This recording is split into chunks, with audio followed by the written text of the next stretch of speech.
that he's a police officer yet, really. He just said, don't say anything, just in case. He whispers in it, don't say anything. So right off the bat, you already see how the rules differ. Even if he doesn't, he's not really sure that he's a police officer, just in case. I don't want to cross the blue line. So here we go. So.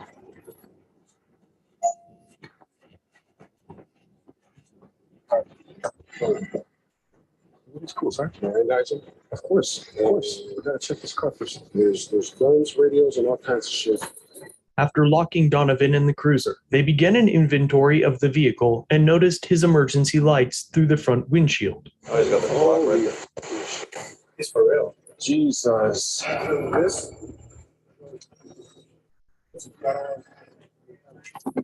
What? Sorry, they can't see it. Well, that wasn't on when he passed me. No, it's not on. No, he's drunk. Son of a bitch.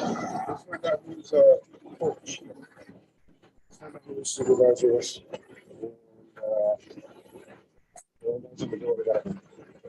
The Monroe deputies call the suspect's supervisor to come secure their equipment, while Officer Torres has a few more words with Donovan. Boss, what's your first name? Don. Don? Donovan. Donovan. That's your first name? Okay. Don't say anything just yet. Understand me? You know how this goes. I get it. I don't want. Be quiet. Before I ask you any questions, you must understand your rights. Yes. You have the right to remain silent. Anything you say can be used against you in court. Be quiet. Now let me read you your rights. And only asked him for his first name. Before I read you your rights, be quiet. You already know how this goes. Don't tell me nothing. So what does that tell all of you? You should not be speaking to the police either. Be quiet. This is the first thing he's telling his fellow officer when he gets pulled over and thrown in the back. Don't eat. And remember, he didn't even know that he was true. That was real. He was a real police officer at first till they wouldn't check the car, just in case. But now that he knows, he really into it. Hey, don't say nothing. No, read you your rights. So that lets you all know you do the exact same thing. Don't talk to the police officer. Talk to a lawyer for advice. Be quiet. Before I ask you any questions, you must understand your rights. Yes. You have the right to remain silent. Anything you say can be used against you in court. You have the right to talk to a lawyer for advice before we ask you any questions. You have a right to have a lawyer with you during questioning. If you cannot afford a lawyer, one will be appointed for you before any questioning if you wish. If you decide to answer questions now without a lawyer present, you have the right to stop answering at any time. Do you understand each of these rights I've explained to you? I get it, brother. With these rights in mind, do you wish to talk to me now? No, sir. Okay. You're impaired. Me? Yeah. No. Okay. Are you willing to perform field sobriety exercises to dispel my suspicion that you're impaired? No, sir. No. Okay. Does he have to submit to the DUI? No. No. Are you sure? Depends on the state. Huh? Yeah, it depends. But he Depends got on an the state. applied contract with his license. Wait a minute, what's the question again? Does he have to submit to the DUI? He just asked him if he wanted to, but does he have an option? No, he don't. What part? Depends on the license you hold. Depends on the state. Take the sobriety test, the field sobriety test. Sorry. Depends on the state. You don't have to. No, he doesn't. Yeah, I don't think he do. That's why the officer did it like that. Like, well, I feel like no, he don't. Not until he get to the station. Y'all He sure? doesn't have to submit to a field sobriety test. You sure? Yes, I'm sure. Who is this? This is D. This is D. Okay, D. Are you absolutely sure he does not have to submit to it? Why doesn't he? He does not have to submit to a field sobriety test. I'm standing on my island. Okay, why doesn't he? You got to qualify it. Why doesn't he? He does not have to submit to a field sobriety test because this is like an investigation right now, and a field sobriety test can be used against you as evidence. Therefore, he does not have to submit to it. Now, I'll say half of it. You're right. It's used to gather evidence on you. Absolutely. That's true. However, is it an overall rule that you don't have to submit to a field sobriety test, or is it a state rule? It depends on the state, from what I remember from last class. Oh, It's overall. We got someone say overall, and somebody said, I think it's gonna be. What? I think since they have him in custody, he probably do have to take. They would take blood from him. I don't think it's limited by state either. Okay, now I'm going to say this again. All of you, before you sign your contracts with the state, you need to read those contracts. What is a driver's license called? The actual the whole thing is called the driver's license compact. What is the definition of a compact? Anybody know? Compact, legally, law term compact. Like some type of agreement. Yes. A contract? Implied contract. Contract. So whenever all of you get your driver's licenses or you sign the driver's license compact, you agree to the stipulations within that. So some states say you have to submit to a field sobriety test. Some states say you don't. Now, in the states that say you do and you don't do it, what happens? They suspend your license. They can also issue a civil, oh God, it's a civil charge for refusal. Or before they even get to that, what happens? They can order a blood draw. How? They have to take you down to the magistrate, but you still have to consent to your blood being drawn. If you don't, then they issue you a civil refusal. Is she correct? In Virginia is where I'm referring to. Then that's when they go out and get the warrant for your blood being drawn. They get the warrant. They get a warrant to draw your blood. You cannot refuse after they get a warrant to draw your blood. What kind of warrant? Anyone? Toxicology. Is that a warrant? What did he say? Somebody said toxicology. What's the toxicology warrant? I ain't never seen one. The toxicology warrant myself. DUI. A chemical breath. Okay, people. The question is, what kind of warrant? Not what kind of test, what kind of warrant?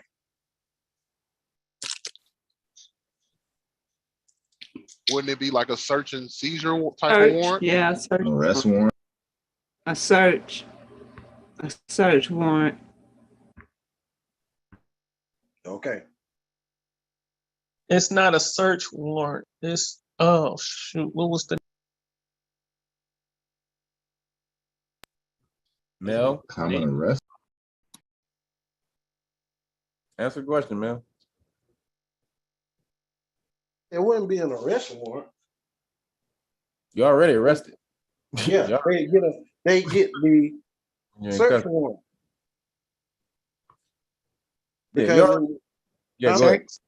No, let Mel finish. They get the search warrant because, as you know, the search warrant tells them what they can search for and what they can seize. They're trying to get your blood. So that is a search because they're going inside your body, just like they would go inside your house. I was about to say a paternity test, but that ain't right. This ain't Maury Povich. So wouldn't it be a warrant for a blood test just like that simply? What warrant is for a blood test? Medical examination. What warrant? What type of warrant do you get? There are certain types of warrants. The warrant has a title. Yeah, search warrant. Search warrant. Yes, that's what it is. All right, everybody, mute your mics. We're about to play the video.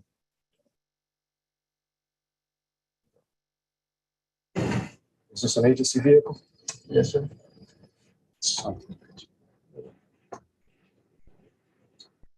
This is his agency car. This is his agency car. All right, just ask him how to run the thing. I just got it. He says he doesn't want to talk. He refuses to do sobriety exercises.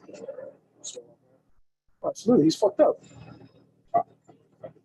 Just so we're aware, they're in Florida. So Florida, you do have to submit to a field sobriety if suspected, or there's penalties if you don't. Kev, can I ask you a question? All right. Thank you. That's what it is. I will notify. What are we gonna do? You want rotation, or what are we gonna do with the car? We're gonna do rotation. Okay. But everything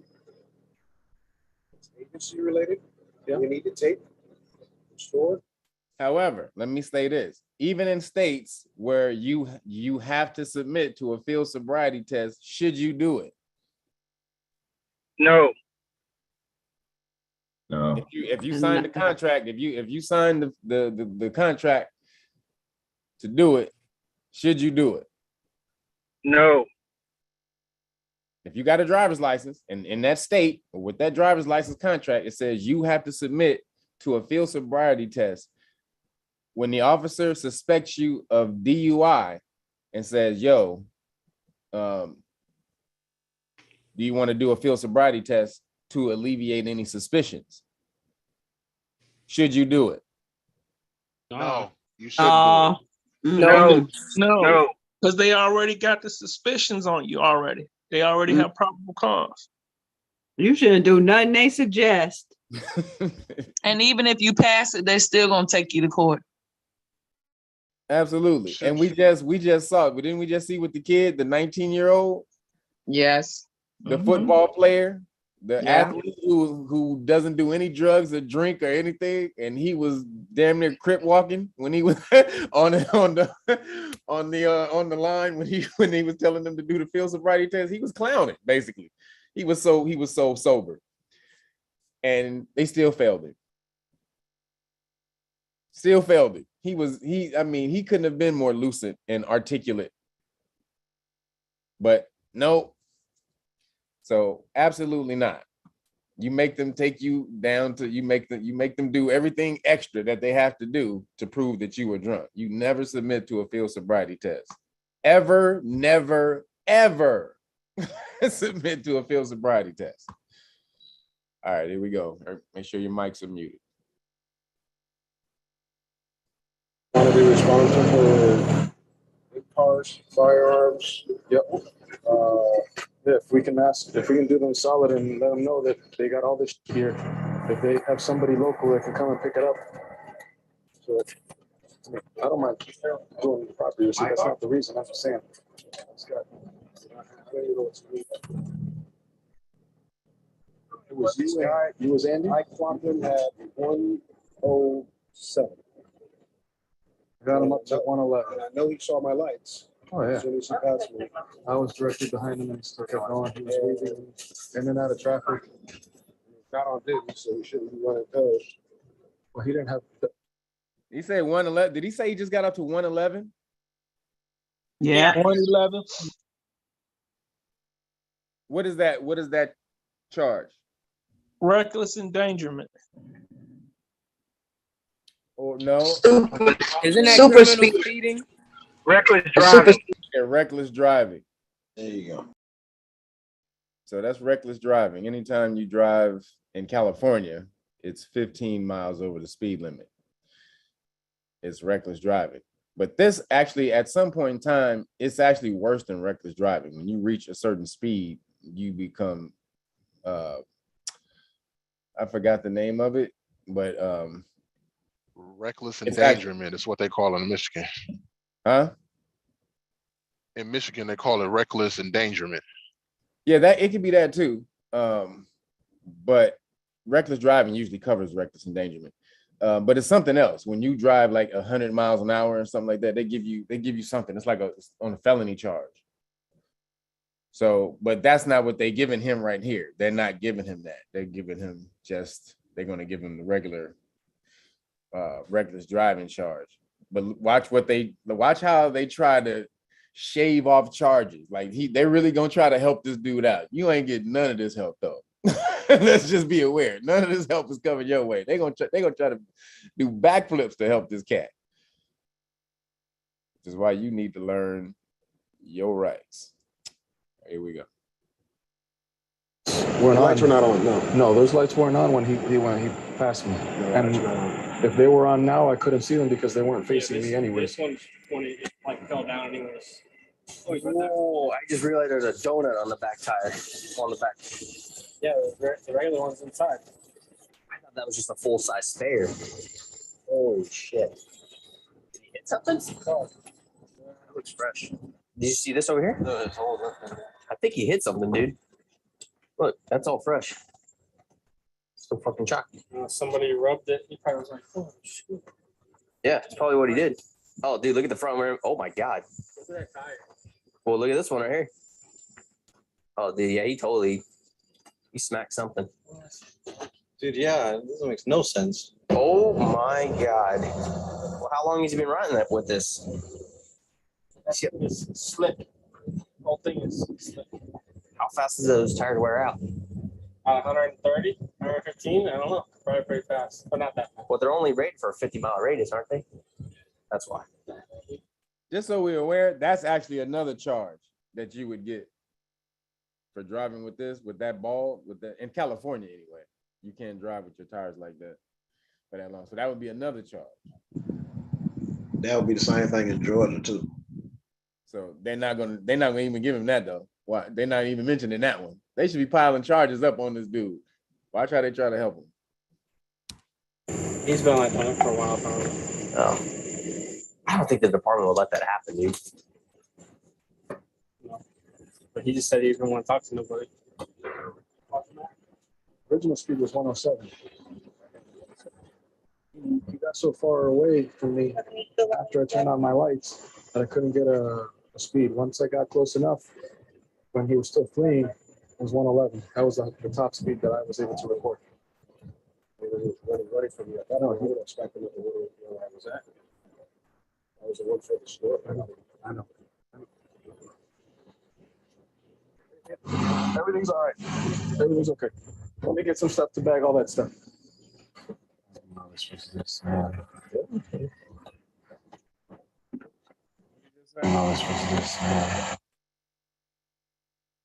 I didn't know this was. Yeah. Yeah, I was right there with you guys. Come on, bro. Worse than a cop. Jesus Christ. Correction. Arresting what appears to be a dirty cop driving recklessly while under the influence with multiple firearms. Donovan, so I'm trying to get all your stuff to somebody safe. Can we contact your immediate supervisor? Yeah, do. Can we contact your immediate supervisor? Yes, sir. Okay. Help me out. We don't want to leave all your shit here, man. We don't want to put it in his property. We want to see if we can get it to a supervisor. Okay? Your supervisor, keep it under wraps. You already invoked your right to remain silent, so I'm not going to ask you any questions, bro, man. Bro, this is not the highlight of my day. Bro, I'm sorry, brother, but don't say anything else. Officer Torres continuously reminds Donovan to remain silent, which is already far more leniency than the average citizen would receive, but it doesn't stop there. But this is how it has to be. Boss man, you know how many people are involved in this?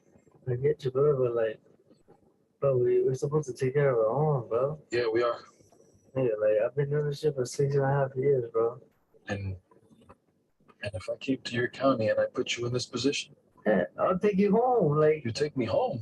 of course. You take me home after your sergeant shows up on scene and Hell everybody's yeah. got cameras? This is my day, baby. We take care of you. Like this is what we're supposed to do. I know that's what we're supposed to do, but unfortunately, I can't do that. Did you hear him say, I know that's what we're supposed to do? So that's an unwritten understanding that police officers have if the situation allows. We don't take our home, because he said arresting a fucking cop. He said, Jesus Christ. So meaning that is something that goes way beyond what they're willing to do. They hate doing that. So they try to find any type of way they can not to arrest the police officer. So like he said, so he goes, yeah, he said, man, we would take you home. That's Miami-Dade. He said, that's what we're supposed to do. He said, yeah, I know that's what we're supposed to do, but damn. He's like, he can't do it because he's driving 111 miles an hour and they got state troopers in as well as, county. You got that county and other counties. So you driving 111 miles an hour for about 4 minutes. You got a gang of police precincts involved. So he's like, damn, I want to help you, but damn. You're telling me I go to Miami-Dade and I flee from the cops, I'm gonna walk home? Is that what you're telling me? I didn't even notice you were free. Nah, man, come on, don't get to that bullshit. We're supposed to be brothers, right? I would never be free.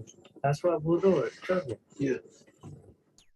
Officer Torres tells Donovan he can't take care of his own because his supervisor was on scene and because cameras were rolling, not because it was the right thing to do or even because I'm just doing my job or I don't make the laws, but because witnesses and cameras. Officer Torres brings Donovan in and attempts to have him perform a chemical test, where Donovan begs to call PBA, the Police Benevolent Association, to get a hold of a union representative or lawyer to ask for legal advice. Okay.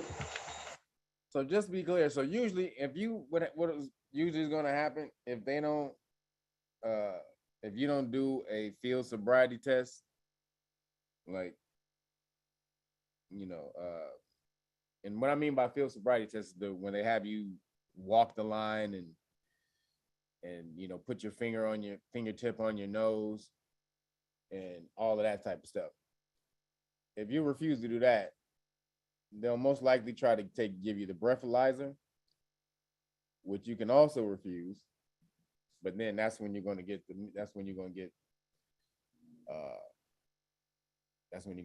if you're in a state that requires you to submit, that's when you're going to get the penalties.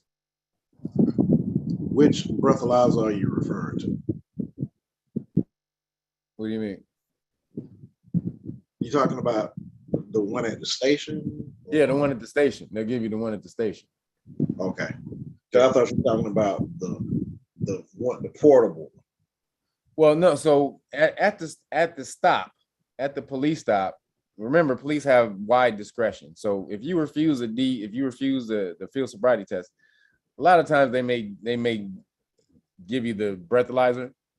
They may allow you to do that instead. But the reason they may not want you to do that is because, remember, the field sobriety test is trying to gather evidence against you. That's what they want. They don't want to know if you're drunk or not. That you blowing into the machine and it coming up, whatever it is, that's one piece of evidence. But they can gather multiple pieces of evidence against you by doing a field sobriety test. You were walking wobbly. You talked you were slurring when you were speaking. You couldn't put your finger on your nose, all that type of stuff. They can gather all these different things against you. So refuse to do them all until they get you down to the precinct. Okay, I was just wanting to make sure that we had the differentiation, because some people may know about the portable breathalyzer and may not.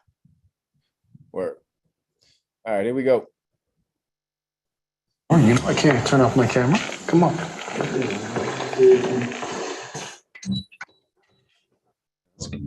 Benevolent Association, to get a hold of a union representative or lawyer to ask for legal advice. Okay. Yeah, bro. You know I can't turn off my camera. Come on.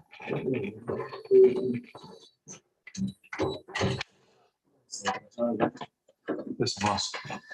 Nobody sat in this chair has ever thought they did anything wrong. Okay?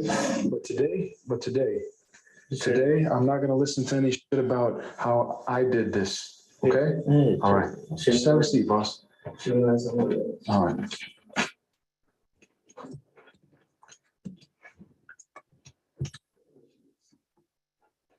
What's your I didn't get your deal. What's your full name? Yeah, you can call whoever you need to call. I brought your phone so you can make all the phone calls you need. But you can't call right now. All I need is, I'm not asking you any incriminating questions. You know I'm not gonna do that.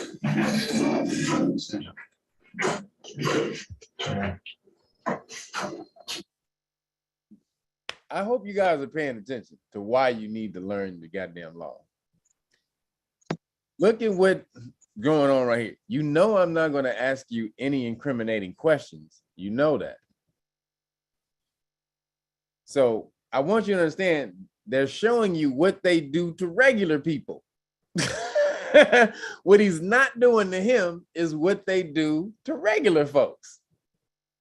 So just be aware that you're not getting none of this, you're not getting any of this, but just be aware of the tactics they use for you that they're not using on him. You can pick up certain things. I'm not going to ask you any incriminating questions. What shows you any questions that a police officer asks you is to incriminate yourself. That's what that shows you right there.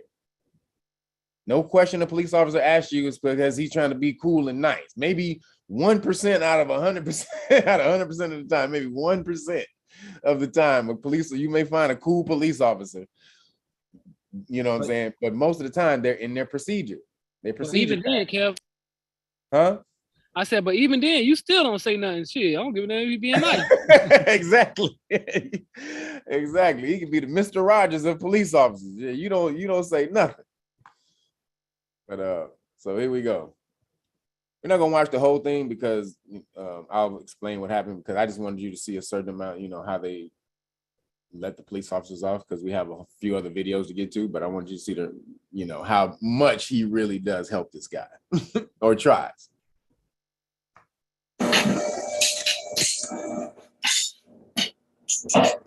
Relax, man. What's good? I thought you wanted to do something. Let me take off the cops.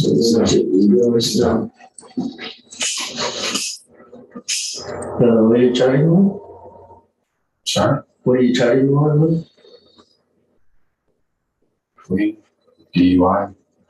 Fleeing? Fleeing. Really? I pulled over. Oh, man. So this is about to show you why you should not. So what type of charges are there? DUI? No, if they wanted to charge, if a police officer wants to charge you with something, what are those charges going to fall under? There's going to be three things that either of those charges are going to fall under. What are the three things? Fractions, felonies, misdemeanors. Fractions, felonies, misdemeanors. Right. What is fleeing a police officer? That's a felony. Say it again. Who said that? That's D. Are you asking or you telling me? No, I'm telling you, that's a felony. There you go. Fleeing a police officer is a felony, which is why he just said fleeing. He was like, oh, he like, nah, you're not gonna hit me with the fleeing, which he probably wasn't fleeing. He probably was on the phone with the radio high and really didn't hear him because he was so drunk. Because he's drunk. Because he's a police officer. He has no reason to run from the police. Especially if he think they're supposed to help each other. He had no reason to run from the police. So he probably just didn't see him and hear him, which is why he's tripping right now. He's like, you gonna hit me with the fleeing? He's like, oh man, that's a felony charge, which he's gonna lose it. He can lose his badge. There is a misdemeanor eluding police in Virginia. But now there's both. Watch this. Now right here, watch this. He about to break down into tears because he about to hit him with it. And it's fleeing depending on what's at what speeds. And it's also depending on the speed. If you fleeing a police officer at a lower speed, yeah. If you fleeing Okay. a police officer at 111 miles an hour, that's a felony. So based on speed, gotcha. Yeah, that's a felony.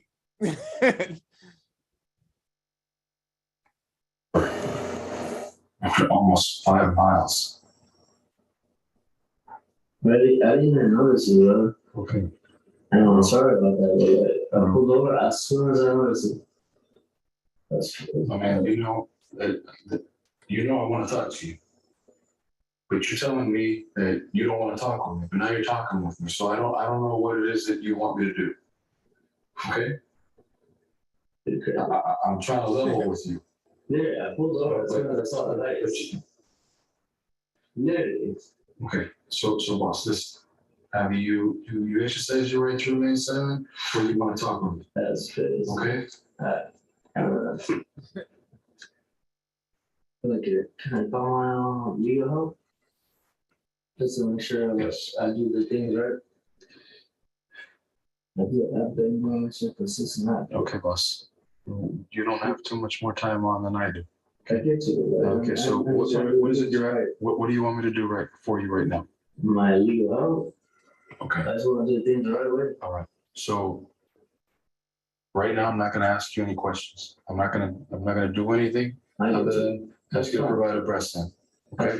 And you already told me you're not going to do it. I'm just going to ask it's you. It's not even that. Like, I just want to call the legal help, make sure I do the things the right way. All right. So you're not going to have to do anything right now. I get you. I just want to call my legal help. No. Make sure I do the right things the right way. I brought your phone so you can make your phone calls. 315. But right now, I can't give any phone calls right now.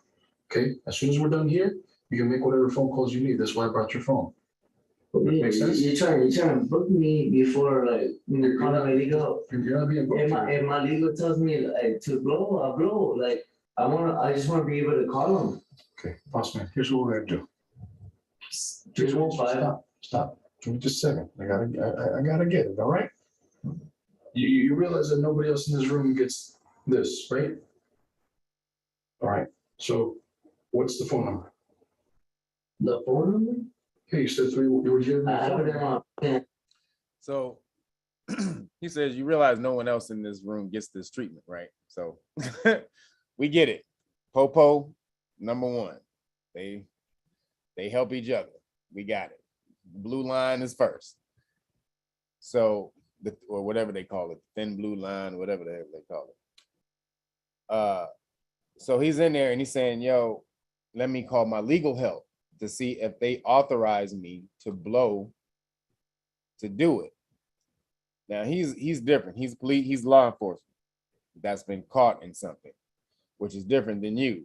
So if they take you down to the precinct and because you refuse to do a field sobriety test, and then you don't want to have a breathalyzer, should you call legal help first? Or should you just deny blowing into the breathalyzer? Call legal help. If he doesn't know the law, yeah, call legal help. Everyone else? Yeah, just deny it until, like he was telling them, well, we're gonna finish this first, and then I'll let you make your call. He doing that for him. We helping him out. Huh? Yeah, you should call legal help. That's what I'm not following. A regular person ain't getting this treatment. No, making no phone calls like that. No. Done. They gonna probably try to. Yeah, first of all, they're gonna be much more aggressive with you as a regular person. They're gonna be far more aggressive, telling you to shut up. Trying to trip you up. And saying something that you ain't supposed to be saying. Most likely trying to violate your rights, on a minor scale, as much as they can on camera.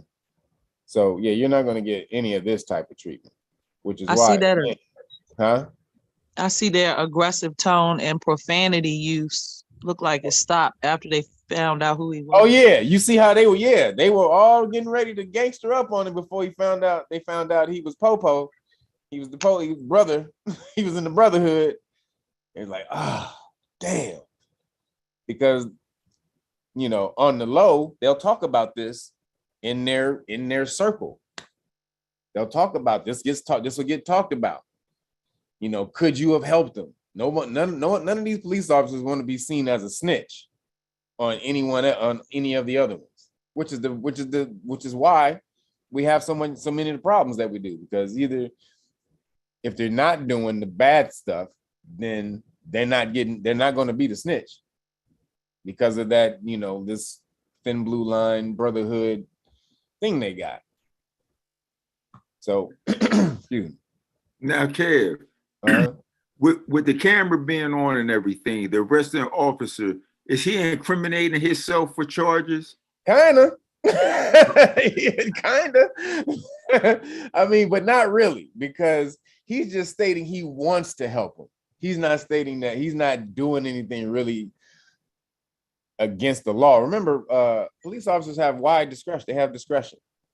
They have a wide range of discretion, what they can allow a suspect to do and all this and that type of stuff. So he's using his police discretion to the fullest. I mean, his police discretion is on empty right now. He's using so much. It is Kevin. on fumes. He uses so much of that with him right now. Can I ask a question, Kevin? Yes. When you ask for a lawyer, are they supposed to completely stop asking you questions and trying to give you a test, the DUI test? Well, especially after they read your rights. Yeah, remember, this is their ask. So what is Miranda rights for? When they ask you your Miranda rights, do they have to ask you your Miranda rights when they arrest you? No, but you should No, they don't. No, Not anymore. Not anymore. Yeah, you should know that it's a warning. That if you should speak, I said you should know it's a warning that if you speak, you could incriminate yourself. So why do they ask you your Miranda rights? When do they read you your Miranda rights? When are they supposed to read you? Before they question you. When you're being arrested. When you put in handcuffs. Say that again, TD. I said before they begin to question you. Before they question you. Before they begin to gather information from you that can incriminate you. So you blowing into a breathalyzer, you doing drug test, all of that. That's incriminating evidence, or gathering incriminating evidence against you. So you're allowed to a lawyer. But are you considered to be under arrest? Somebody else, y'all want to answer that? Yes, I believe so. Yeah.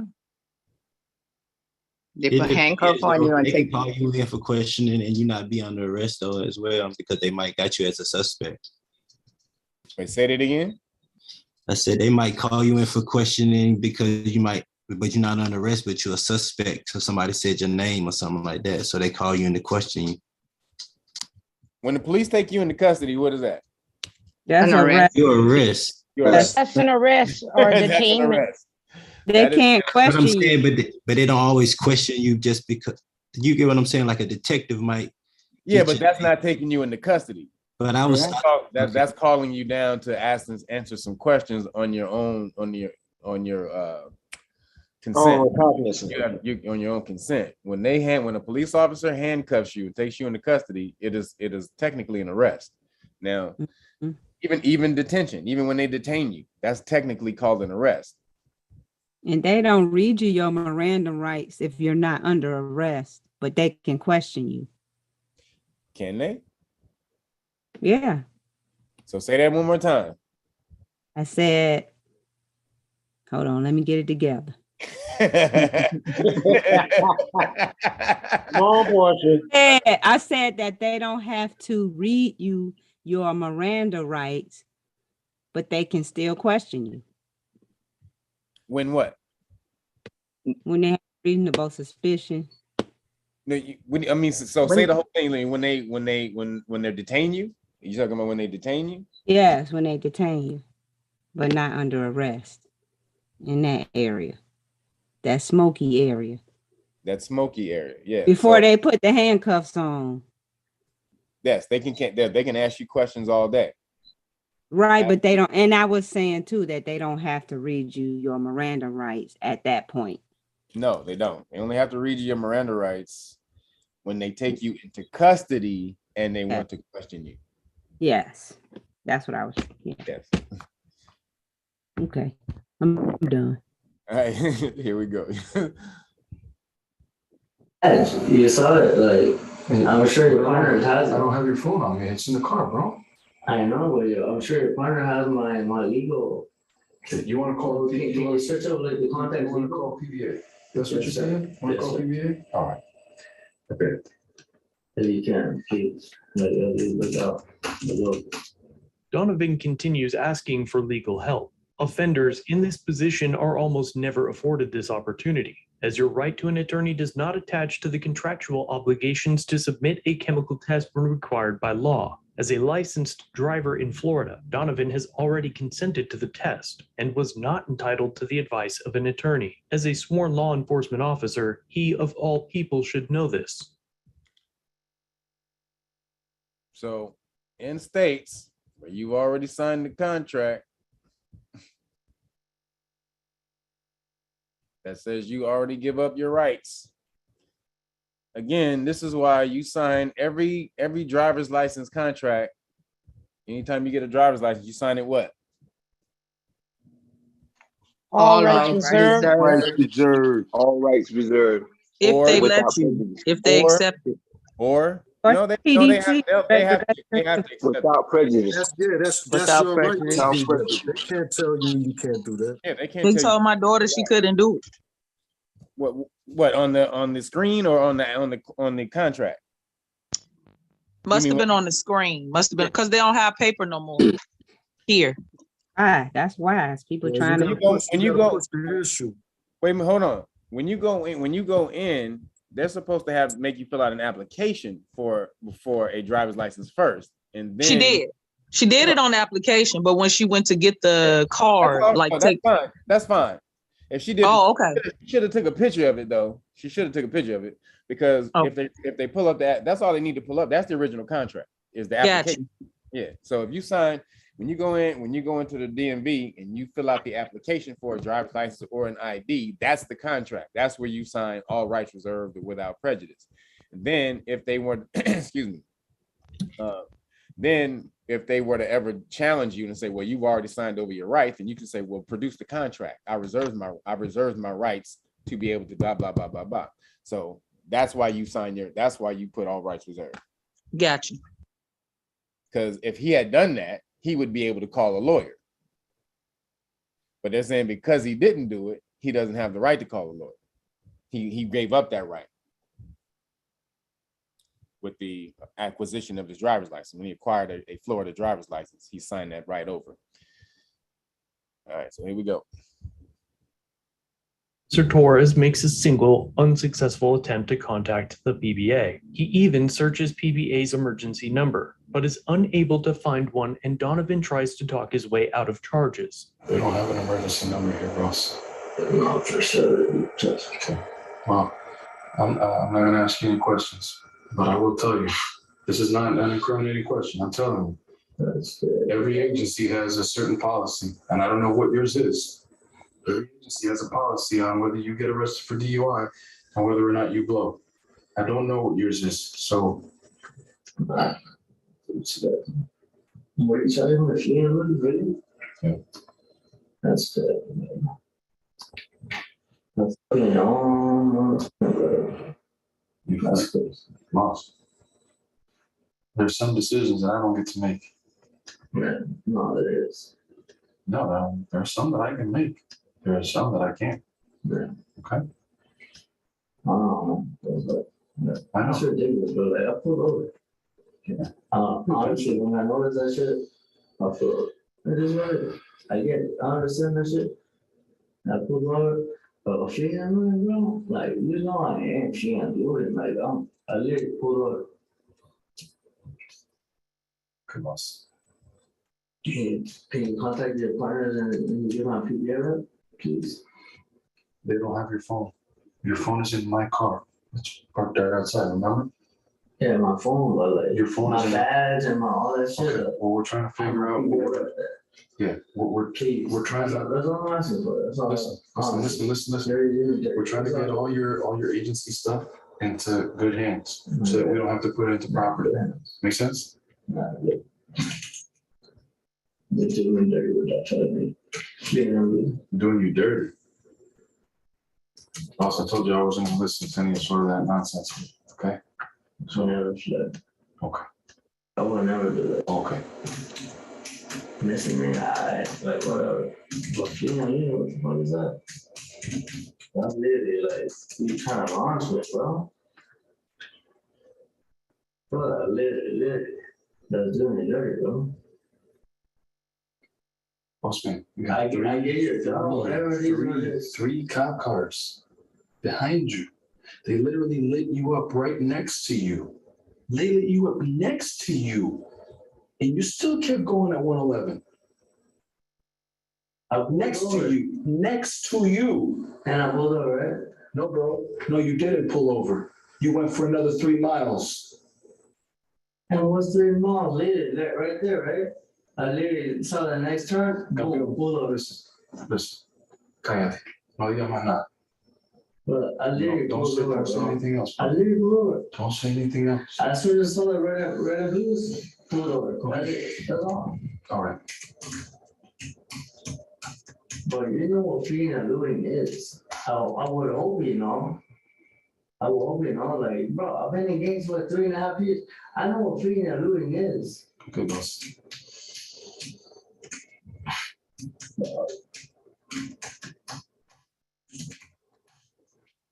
He knows he gonna lose his badge. He is really drunk. He talking about he literally. Literally. He is really drunk. Is literally messed up, bro. Yeah,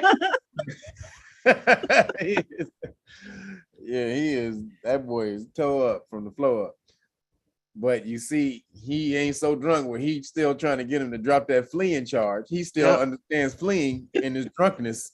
He knows that fleeing charge is gonna lose his badge. You sold it up quick as hell. And he going to jail too? Say again? Shouldn't he be going to jail? Well, probably, yeah. You would. Yeah. You be going to jail. No doubt. If you ran from the police for 4 miles at 111 miles an hour, you probably be all beat up and everything. I was about to say they would have smashed you into the ground. Hospital, then the jail. You'd have been mangled. Yeah. before you got back to the precinct. So that car would have been Swiss cheesed up. Black ass and everything. Yeah, it's been a whole different experience. So, but yeah, he not so drunk where he doesn't understand what that meant. The fleeing charge meant. This dude must have bad karma. He must have messed over somebody as a police officer a few times, because to be put in this situation right here where you are pulled over by your own and you can't get out of it. Like they want to help you, but they can't. like, dude, I've never seen police officers want to help somebody so damn bad. They are crazy. They want to help him so bad. They don't know what to do, but they can't do it. This guy, it must be his karma. Kevin, hey, I got a quick question. Yeah. Like, as I'm looking at this, I'm thinking about equal protection under the law. But since the police have such wide latitude as far as what they can do, it's not really a violation or anything like that, because they don't treat every citizen like this, right? Nope. And especially cops. It seems like cops are almost like super citizens. They can do almost anything they want, right? Yeah. But you know, as far as like the spirit of the law or whatever. So is that what it is? You know, they have such wide latitude. Something like that would be almost impossible to prove.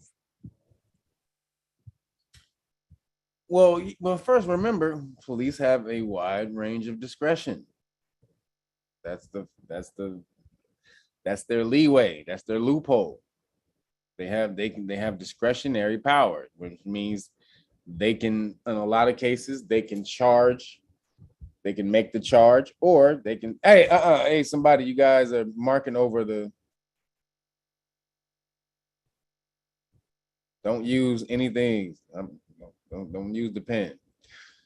So they have a wide range. They have a wide range of discretion where they can charge and not charge. And so he's using Kareem G. You're in here. Stop marking on the screen, bro.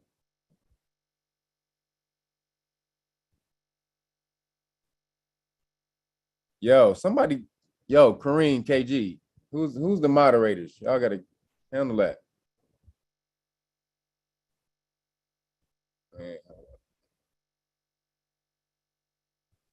This happened the last time you went live.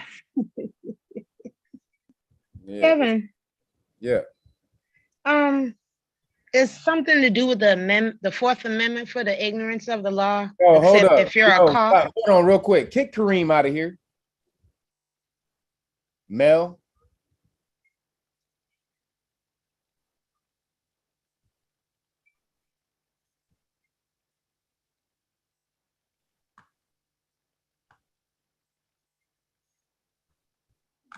All right. So go ahead. What are you about to say? All right. So as it's a Supreme Court case dealing with the ignorance of the law, and the cops can be ignorant of the law, right? Wait, say that one more time.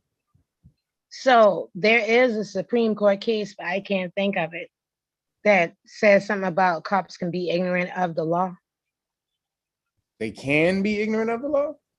Yeah. Oh, you're talking about North Carolina. Yeah. Okay. All right. That's it. All right.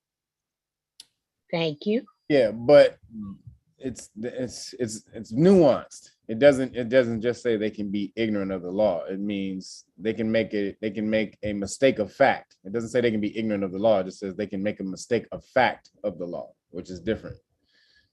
It actually says they can't be ignorant of the law. That's actually what it says. They can't be ignorant of the law. Okay. I hope nobody shared this link to anybody who's not supposed to be in here, because that's usually where we'll have somebody sneaking in here and start messing up. So we do that, I'll end this bitch. Y'all know me, I'll dragging more off. All right, here we go. Let's finish it up.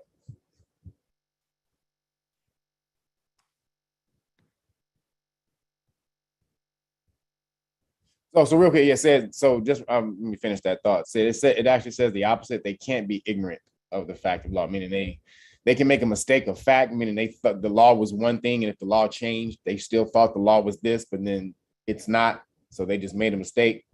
Or they knew the law, but then there was a modification made to the law, and they didn't realize the modification of the law was made. They're allowed leeway in that, but they can't not know the law at all, or make up the law.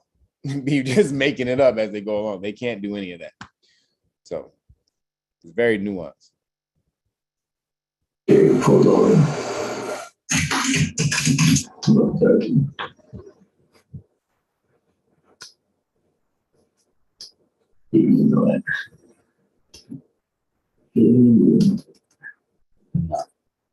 I know for damn sure that if I did what you did in Miami, nah. Really? You can sell me all this fairy tales and rainbows I and know, but like you can sell me all of that. Okay. Okay, I understand. Like maybe I was looking on a phone or something, but I pulled over once I saw the red and blues. Like I did. Like all right, man. All right. What did he just do right there? Shut him up. Huh? Tell him, like, basically shut him up. No. What did the suspect just do right there? The Miami-Dade officer. What did he admit to guilt? How? In what? In what way? Saying that he was actually speeding doing 110, but he said that when he saw the red and blues, he slowed down. Also, what else did he admit to? Being on his phone. Being on his phone at 110 miles an hour. Oh, I wonder would he stretch that same courtesy to somebody he would catch. But that's why his buddy police officer just told him shut up. He said, don't say nothing else. Be quiet. That's another charge. That's man. He told him be quiet. Now he just admitted to driving 110 miles an hour on the phone. He's an idiot. And so that's why you don't talk to the police. You be quiet. You just thinking, oh, I'm about to talk my way out of this. And bloop, you just said something else. Stupid. And he a police officer. He should know better. He's trying to talk himself out of that fleeing charge by admitting to guilt for more charges. Right. But that's not happening. This police officer right here is like, dude, we on 50 cameras, man. That's what this police officer right here, he like, bro, we on 50 cameras. I got my body camera on. There's a cam over there on the door. There's a cam over my head right here on you. It's like, dude. Yeah, there's but so much you can go la la la la la. Right, exactly. He can't do. He's like, man, you tripping right now, man. And you right, Kevin. He must have his karma, because he probably did that to somebody else. Oh, it had to be his karma for sure. But does that not? I'm a little bit confused on what difference it makes that he was on his phone, because cops got whole computers and motherboards and stuff in their cars, in their police vehicles, not their personal vehicles. So if they're using their phone while they're in a personal vehicle, wouldn't that not make a significant difference, or it don't matter? No, not if you're not using it. Not if It's you're not. actually statutory. It's actually part of it. Hold on. Hold on. You whoever's not talking, mute your mic. No, he's not using it in line with the job. He's not on the job. He's just regular citizen. He's off the clock. And you're driving 110 miles an hour. You're not supposed to, first of all, you're not supposed to be on your phone while you're driving in most states. But didn't he have red and blue lights in his car? He turned them on after they pulled him over, after he saw them. After he saw them, he turned them on. Yeah, he had them in his car, but he turned those on after he saw them. So, again, my man is stupid. All right, let's finish this up because we got other videos. Everybody mute your mic.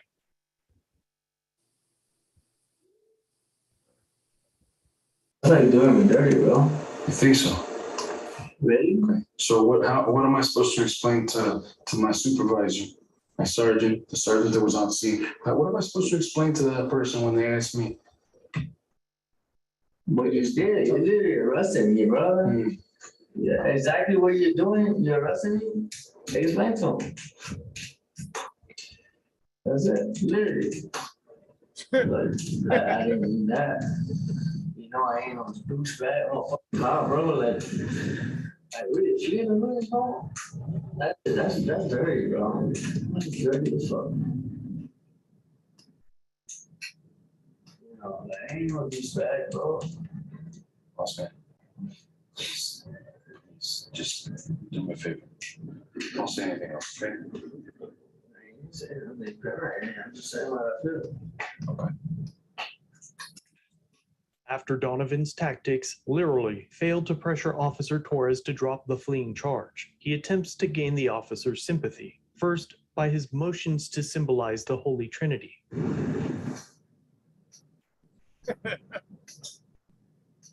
He then looks up to see if his display of purity is being witnessed by Officer Torres.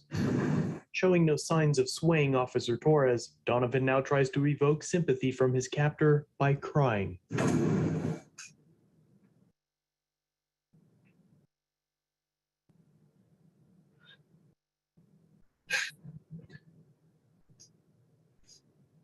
Alas, it appears he finally chose the correct tool. His pathetic whimpering inspires the officer to consider dropping the felony charges that would ultimately ruin Donovan's career. I'm gonna see what I can do about the felonies here. I make no promises, but I'm gonna try.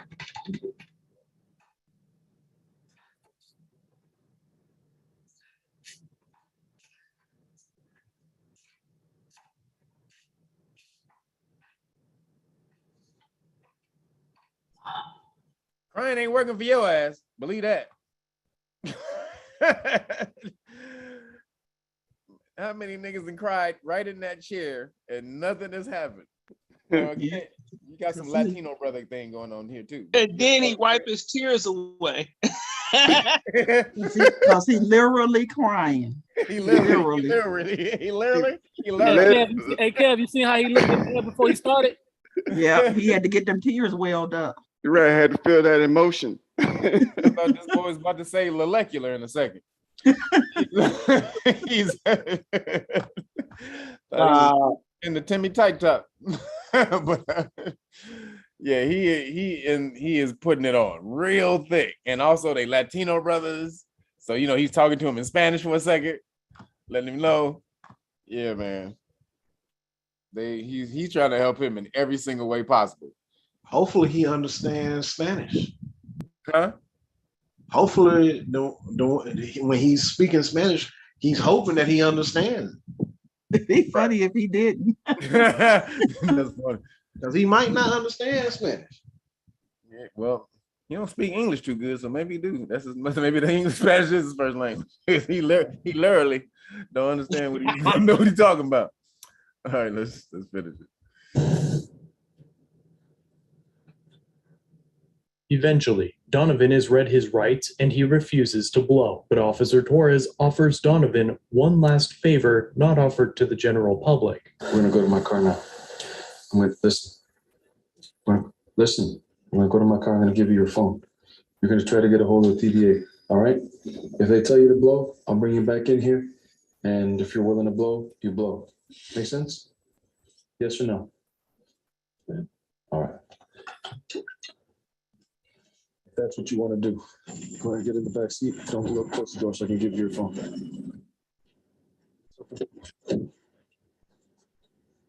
While Donovan is on the phone, Officer Torres pleads with his supervisor to drop the fleeing and reckless charge. I'll give you a few minutes, okay?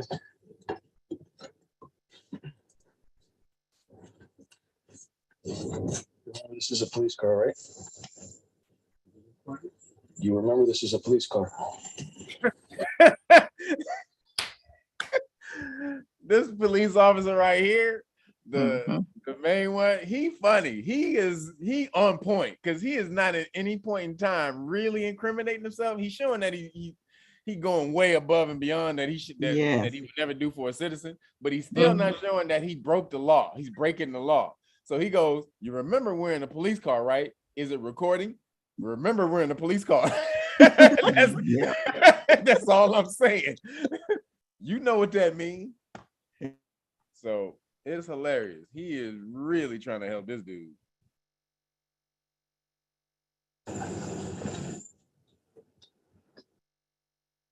Sargento, is there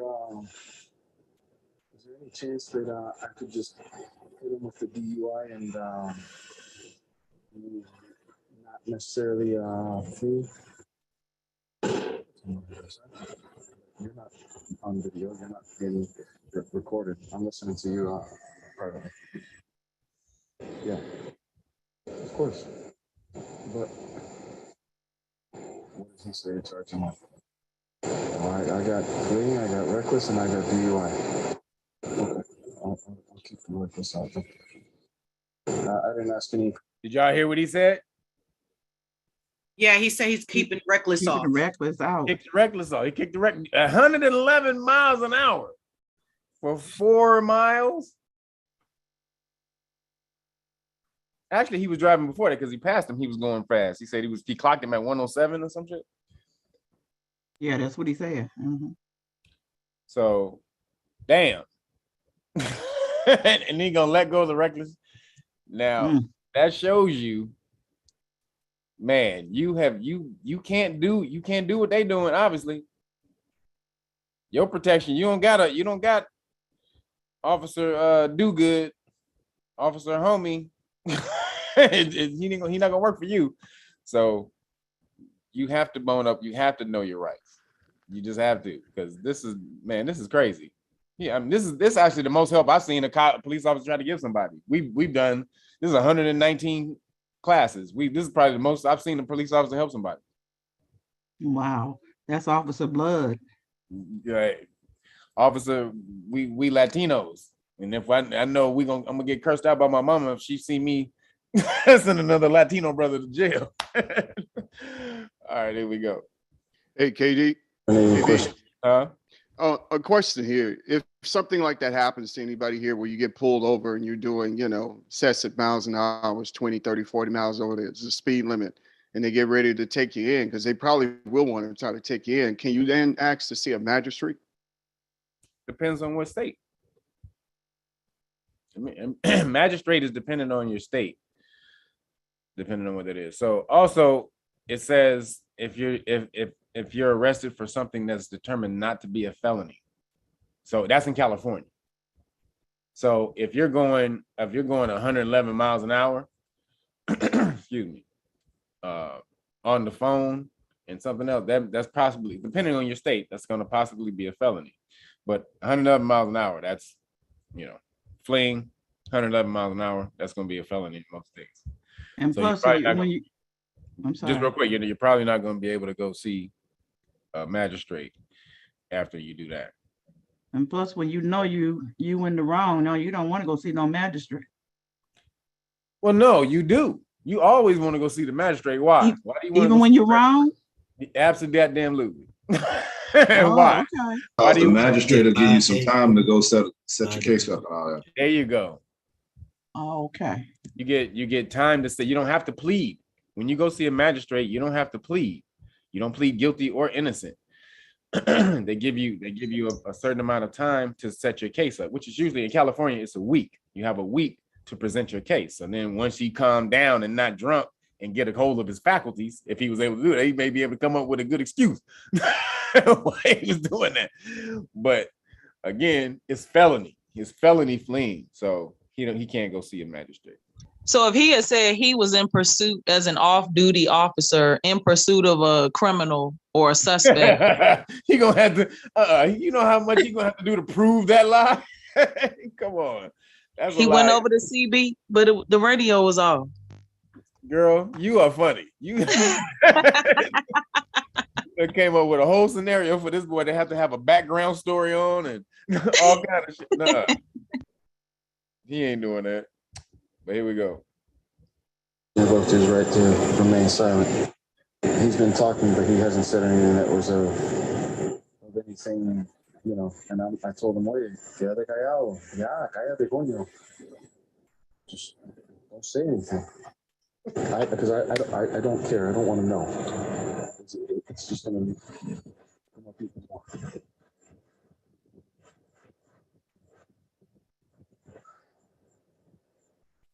Anyway, this guy's got history.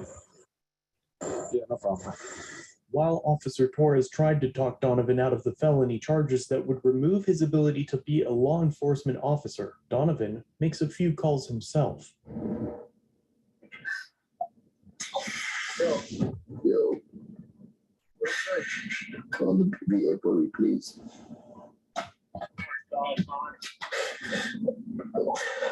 Call the PBA for me, please.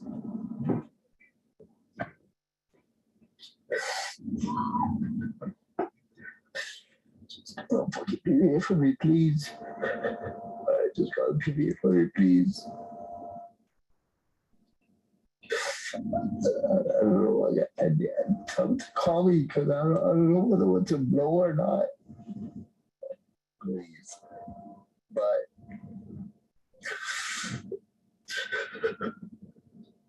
Hey, doing this Detective Rojas with Miami-Dade Police Department. How you doing, brother? I'm currently getting arrested for possibly DUI. That's one DUIs. I mean, I can't even ask for like advice whether to blow or not. Yeah, but you'd be going for like whether to blow or not.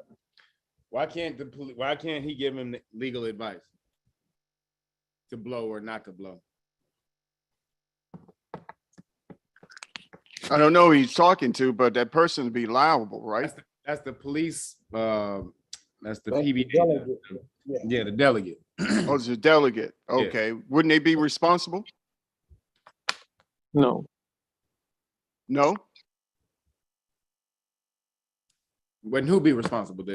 I mean, if they give him advice and tell him not to Representative? blow. Because he's not an attorney. If that's correct, I don't. He might be an attorney. If they work for the PBA, they're probably attorneys. Oh, could they need a license to practice law? That would be practicing law. No, they're probably attorneys. This is the organization for police. These are the police something advocate, police bureau advocates, or something like that. So they're gonna be they're probably gonna be lawyers. Then it must have been something in the driver's contract that he signed and didn't reserve his rights on, which doesn't give him permission, right? Say that one more time. It must be something in the driver's license contract that he agreed to by his signature and didn't reserve his rights against it.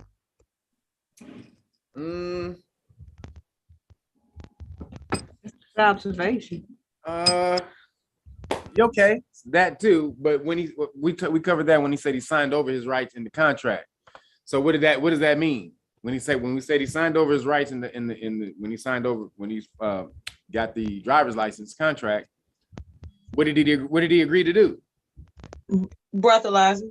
He agreed to do all of that by law. So why can't that? So the public defender or the public advocate was like, "Yo,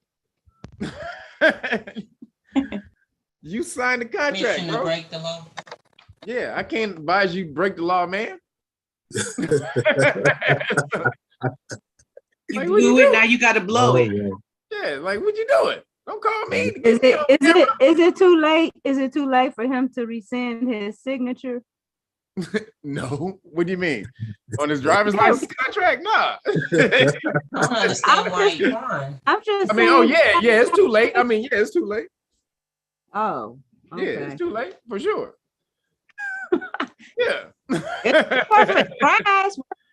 You can't do it after you got caught. You can't go and be like, look, hey, I know you caught me, but let me get out of this contract so then I can go back. we gonna go and erase all the fuckery that I did. No, the universe don't work like that. You gotta pay for the messed up shit you do. So yeah, the public advocate is like, the police advocate is like, man, don't get me on camera advising you to break the law. What's wrong with you, man? He basically telling them, my name Bennett, and I ain't in it. Don't trying to get him in trouble. Absolutely. So let's finish this up until we get to the next one. Whether to blow or not, from to an attorney that maybe like whether blowing or not blowing would be better. Like I'm trying to understand like what's the best option. After the PPA rep declines to advise him to blow or not, he calls some friends, during which he complains that this department doesn't take care of their own. Can't make a phone call? Or maybe can, whatever it is, what it is. But I don't get what they go together. I want to get it's not like that. I've tried that shit. Donovan's statements infer that he believes that the Miami-Dade Police Department would have handled things differently if arresting an officer for reckless driving, fleeing and eluding, and DUI with multiple weapons. Donovan was then brought to jail, where he was booked and charged. He's in the front because he's a cop. He has since been suspended without pay, and it appears as though he is going for a jury trial. The Miami-Dade Police Department issued the following statement. The MDPD will not tolerate this behavior as it is not aligned with our commitment to the community and its sacred trust. As is customary, the department will assist and cooperate with the judicial process. During this time, the employee will remain relieved of his official duties, and because his actions involve a felony charge, his pay will be suspended in accordance with policy. Y'all think that the Miami-Dade wanted to issue that statement? No. Heck no. no. They didn't want to be exposed. They and also they didn't want to, I'm sure they didn't want to take down one of their own, because then they get, you get put out there as, oh, Miami-Dade don't take care of their own. So why would you want to be police officers there? So that may deter people from being police officers there when they find out that you don't take care of your own when they get into some shit. You talking about taking Now, care of their everybody, own. really quick, everybody, you know the rules. When you're doing stuff in the background, mute your mics. If you doing two things at once, trying to be in this class, and you doing stuff at home, mute your mic so we don't hear that stuff. All right, go ahead. What you about to say? He want to blame everybody else for something that he did. Talking about taking care of your own. Exactly. You know what's amazing about the whole thing? People need to remember something, that policy is not written to protect the employee. It's written to protect the state. It's not protecting you. They're not going to go down with you. They're going to let you go. Exactly. Exactly. It's written to protect the liability of the state. Absolutely. That is the main entity that we are under here. And so he didn't understand all those other people. Let me finish what I'm saying. So if you can find if we're under the state, if you can do your dirt where you're not exposing the state at the same time, then hey, we got you. But if you put us on Front Street when you doing your dirt, we're gonna have to leave you out there we gotta leave you in the middle of the road like a chicken with his feet cut off. But go ahead. No, that's about what I was gonna say. All right, here we go.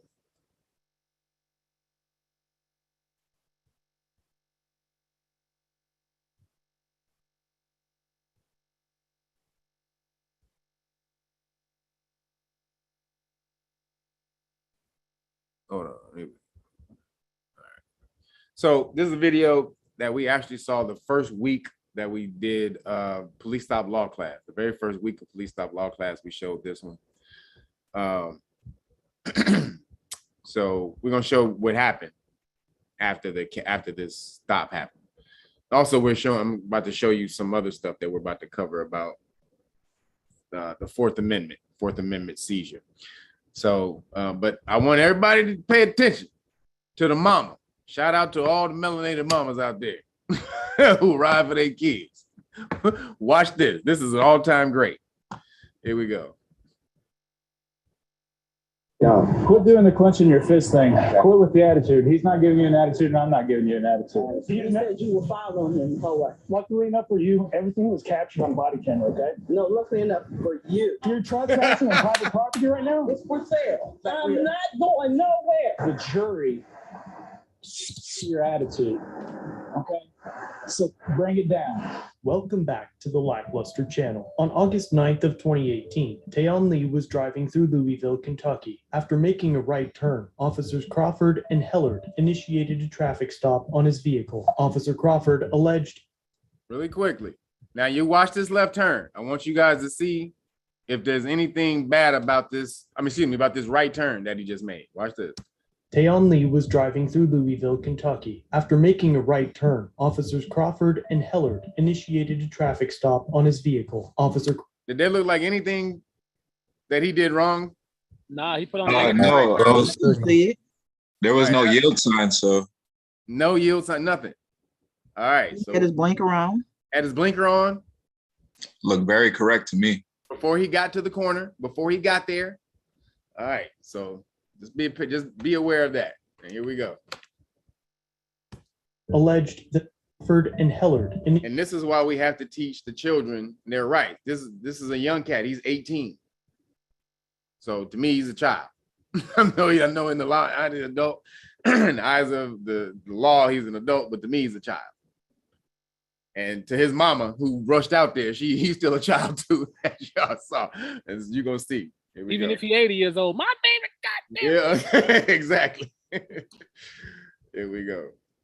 Initiated a traffic stop on his vehicle. Officer Crawford alleged that the vehicle had made a wide right turn and was slow to pull over, but body cam video suggests otherwise. Tayon quickly put on his blinker, changed lanes, and began to pull over after the officers activated their emergency lights, and the vehicle stopped 20 seconds after sirens are heard.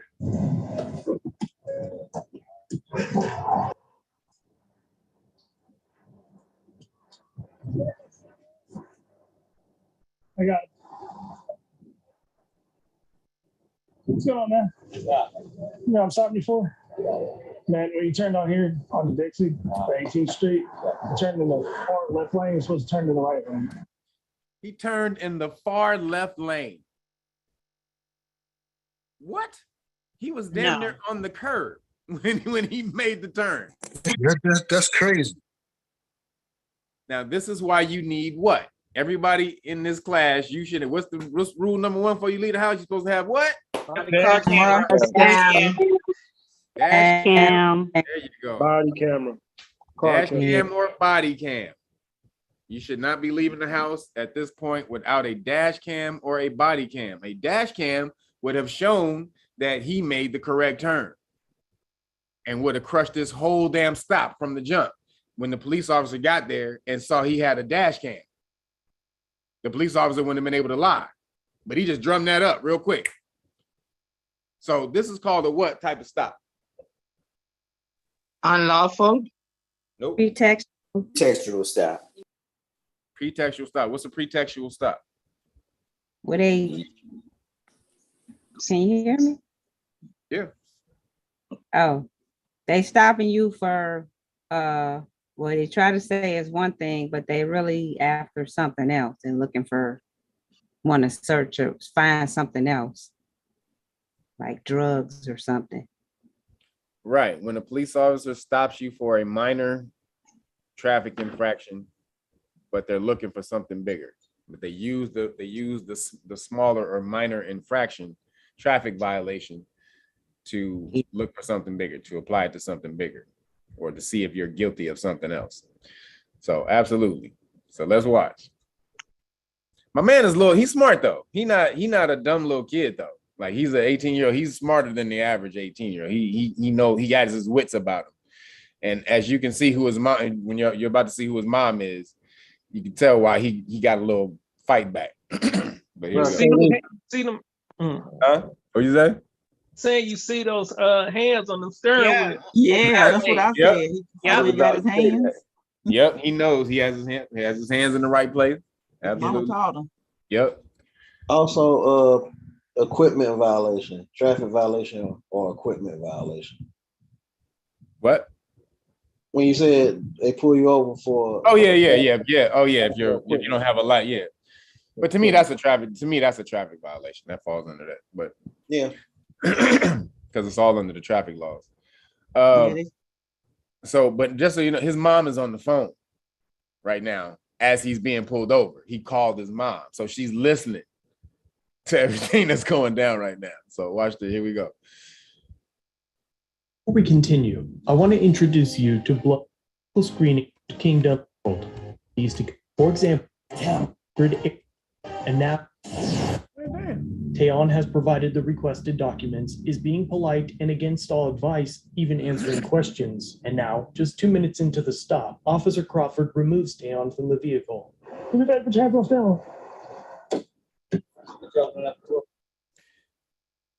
Can a police officer open your door at a traffic stop and pull you out of the car? No. No. At a lawful traffic stop, can a police officer open up your door and pull you out of the car? No. No. They have some kind of suspicion. That's a violation. Yes. Open your door.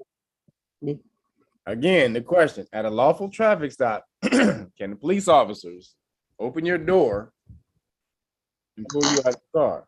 I believe so. They can ask No, you to because get you out. don't even have to roll your window down all the way to talk to them. At a lawful So- stop, they can. They have. I'll say yes. Yeah. What else? Yes. Unquestioned command. Hello? Hello. Anyone I else? said they have unquestioned command. So what made the stop lawful again? Well, the stop is not lawful, but he doesn't know that. The stop is not lawful. But if we're going with, we're going to go with that, the police officer is acting like the stop is lawful. So at a lawful police stop, can the police open your door? No, I would say no. And pull you out of the car? If you refuse to get out, maybe, yeah. At a lawful stop.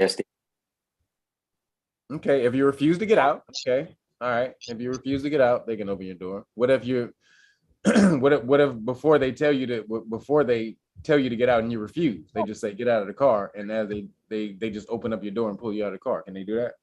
No, because he didn't give a. Hey, he first didn't off, give wait. First off, are police allowed to pull you out of the car at a traffic stop? No. No. They're not? They He are. can ask, They can but ask he you can't to get out. pull They you can't out of pull the you car. out. Yes. He has to give you that a lawful order to get out of the car. Okay. Can the police order you out of the car? Yes. Okay. At a lawful stop. At a lawful stop. At a lawful stop, yes. Okay. So at a lawful stop, we understand police pull you out of the car. Yo, mute your mic if you're open because you got background feed. Thank you. So at a lawful police stop, police can pull you out of the or ask you to get out of the car. Now, somebody said if you refuse to get out of the car, they can open your door. Is there any other reason that they can open your door? Exigent circumstance. Hmm? Look, I can't even say this word. If they think that there's something that you're about to trash, get rid of some kind of evidence, if they suspect something. Or if they have like a warrant.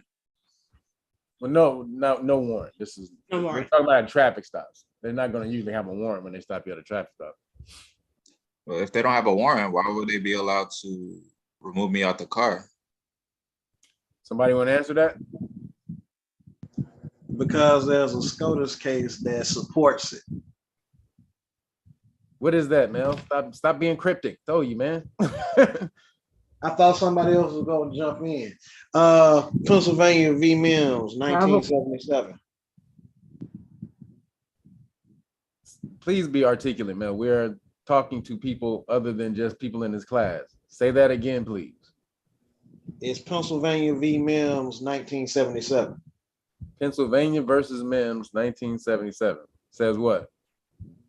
Says that on a lawful traffic stop, a cop can order the driver out of the vehicle.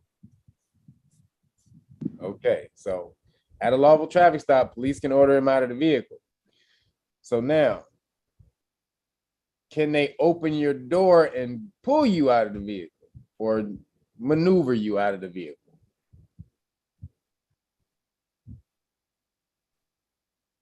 I'm gonna say no. I say no. No. I would say no. If you refuse after an order, I don't think they can pull you. They can ask you to come out the car.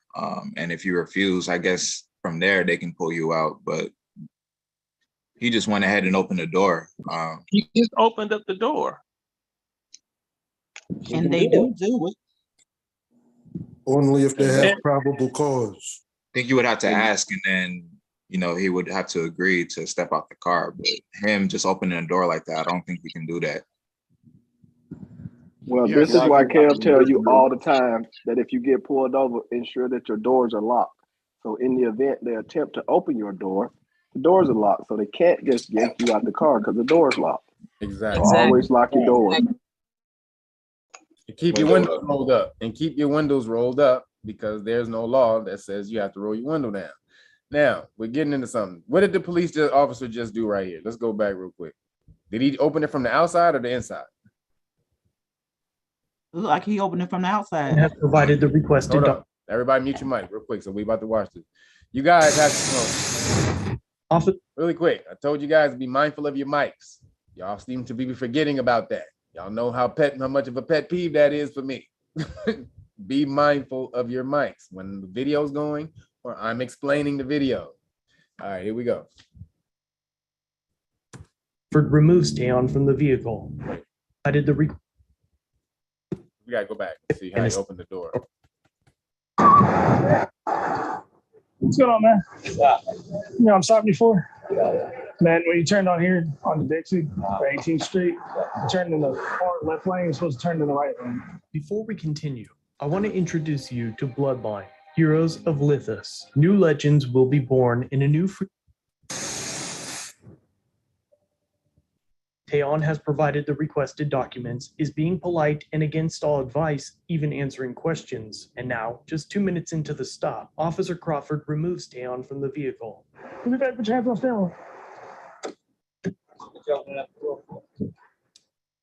Did y'all see that? Yeah, he reached Yeah. inside. Yeah. Mhm. Can they do that? If you're No. at a lawful stop, if they can order you out of the police car. If that door, if he can get They that door can ask you open. first, but what he did, I don't think he can do. I don't think he had the right Well, Mel just said that the Supreme Court to do said that that initially at a because he lawful, requested for order. what Mel just said at the Supreme Court said at a lawful police stop, they can pull you out, they can get you out of the car. They can take you out of the car. So, So they don't have to ask you first. They don't have to offer a. Well, yeah, they have definitely asked you to get out of the car. Yeah. Okay, well, they did. He did not. At least that's not what I saw. Okay. Anyone else? What was the question? Yeah. What was the question again? I said at a lawful police stop, can he do what he just did? Open the door and pull you out. Reach in and open the door and pull you out of the car. Yeah, he Yes, can't. he can. It wasn't lawful what Yes. he did, though. He just stuck his hand in the I'm car and saying, opened up though. the door. Remember, the police, Pennsylvania versus Mims says they can get you out of the car, that they can pull the driver out of the car. So I'm asking. I think he should ask first and just go from there, I guess. I think it's inevitable that he has to get out the car if the police are requiring him to, but I think he's supposed to ask first. I don't know. Ask him to get out first. He can get him out the car like he was able to. He was able to stick his hand in there and get it. So if we make it able for the police to open the doors and stuff, they can get us out the car at a lawful stop. Okay. Or if the person is a clear and present danger, he can reach in there and open it That's up. crazy. All right. That's why they advised. That's why we was advised to lock the doors and roll the windows up. Yep. Okay. Anyone else? Did he have to have reasonable suspicion?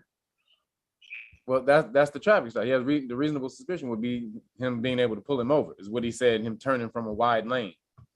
Okay. That's his reasonable suspicion to stop him.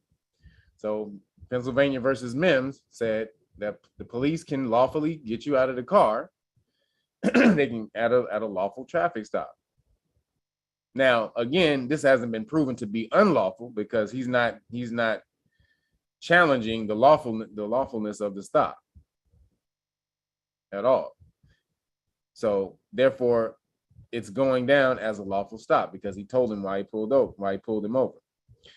So even if he didn't agree with it, he would still have to challenge it in court unless he had a dash cam. That's why you have to have a dash cam. He had a dash cam, it would show the police officer does not want to go to court to show that he lied. So he would just most likely let you go or let you off with a warning or something like that. But so because the police officer, because the driver, not him, but the kid here, because he did everything okay. Excuse me. Even though he did everything okay, everybody says the police officer can open the door and pull him out of the car, even though at a lawful traffic stop. Is that everybody's agreement that he can do it? He can open the door and get him out? I don't know. I'm trying to look at Portia Island. Huh? Yes. There's something about him reaching inside of the car that seemed. This is my second weekend, but there's something about reaching inside of the car.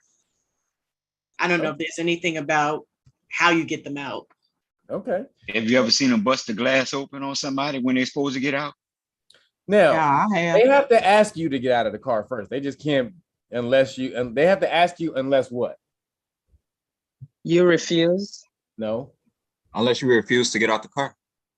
Well, that too, but what's the first thing? They have to, if they want to just snatch you out of the car before asking you to get out of the car, what has to be present first? A weapon. A Like they have to danger, a be danger to a them. danger. Hey, Right. danger. Wait, hold on. Somebody said it. Danger. A danger to them. Yeah. You have to present some type of danger. So in that case, a police officer can open your door and get you out of the car. Just so you guys are aware, if the police officer thinks you're dangerous, a police officer can open your door and get you out of the car without asking you. So I want y'all to all be aware of that. That's an actual. So my question, hold on. You guys have to stop cutting me off. That's a major pet peeve of mine. Let me Okay. finish up. All right. So the cases that do that, or the case, you guys make sure you go look up United States versus Rogers. That's 2011. And Michigan versus Long, 1983. So those are the cases that state basically that the police officer can pull you out of the car if there's a danger. If they sense, or not sense, but they can articulate there's a danger. You're a danger to the public or anyone else. They can pull you out of the car. Now, that's from the outside. He reached inside and opened the door. Can they do that? I would say no. What's I'm the gonna difference? say yeah. That seemed like a legal search. What's the difference? He just opened the door. He opened from the outside and then he reached inside and opened it. What's the difference? It just seems that reaching inside of the vehicle presents like more of a threatening offense towards the occupant of the car. It seems like he's That violating would his become an right. illegal seizure, wouldn't it? Say again. Yeah, Fourth Amendment. Illegal seizure? Is that what you're asking me or telling me? No, that's what I'm telling you. I'm not asking you. Why is it an illegal seizure? Because he's about to snatch that young boy out their car. All he did was open the door. He opened the door. He reached in and opened the door. You didn't snatch him out of the car, really. Not yet. Stop ain't lawful. Because he Still hasn't. don't feel, it doesn't feel right. So I don't know if I think that he might still be well within his rights to do it, but it doesn't feel right. It feels like a violation. I mean, the kid himself was like, "Why you open my door?" You know, he didn't. He's violating his Fourth Amendment right. You know, yes, that's but what I was going to say. I think it's lawful. I think he has Everybody the right can to talk do at it. once. Go ahead, finish it up. I think it's lawful. I think he has a right to do it. It just does. It feels like a violation, no matter how you look at it. It feels uncomfortable. He the one, he put himself in the position to be violated. I think he opened the window. He followed all the requests of the cop without knowing his rights. But okay, so anyone else? yeah, I think it's right. I think it's within his right. I'm asking somebody else. I feel like it's a legal search because it's as if like the curtilage rule. The curtilage around the house until there's a reasonable, until there's a arrest or exigent circumstances exist, you can't do that without a warrant, if that makes sense. So it's like as if this is his private property in the inside of the car. Okay. That's what I was going to say. Violation of the Fourth Amendment. Who said that? Sam. Sam? That's more. Yeah. Okay. Randall or Mel? What do y'all say? Or LR? Is there an exception to the rule here since it's an automobile, being that there are exceptions to the rule in automobile, being that it can flee? So it's not open to the same search and seizures as a home?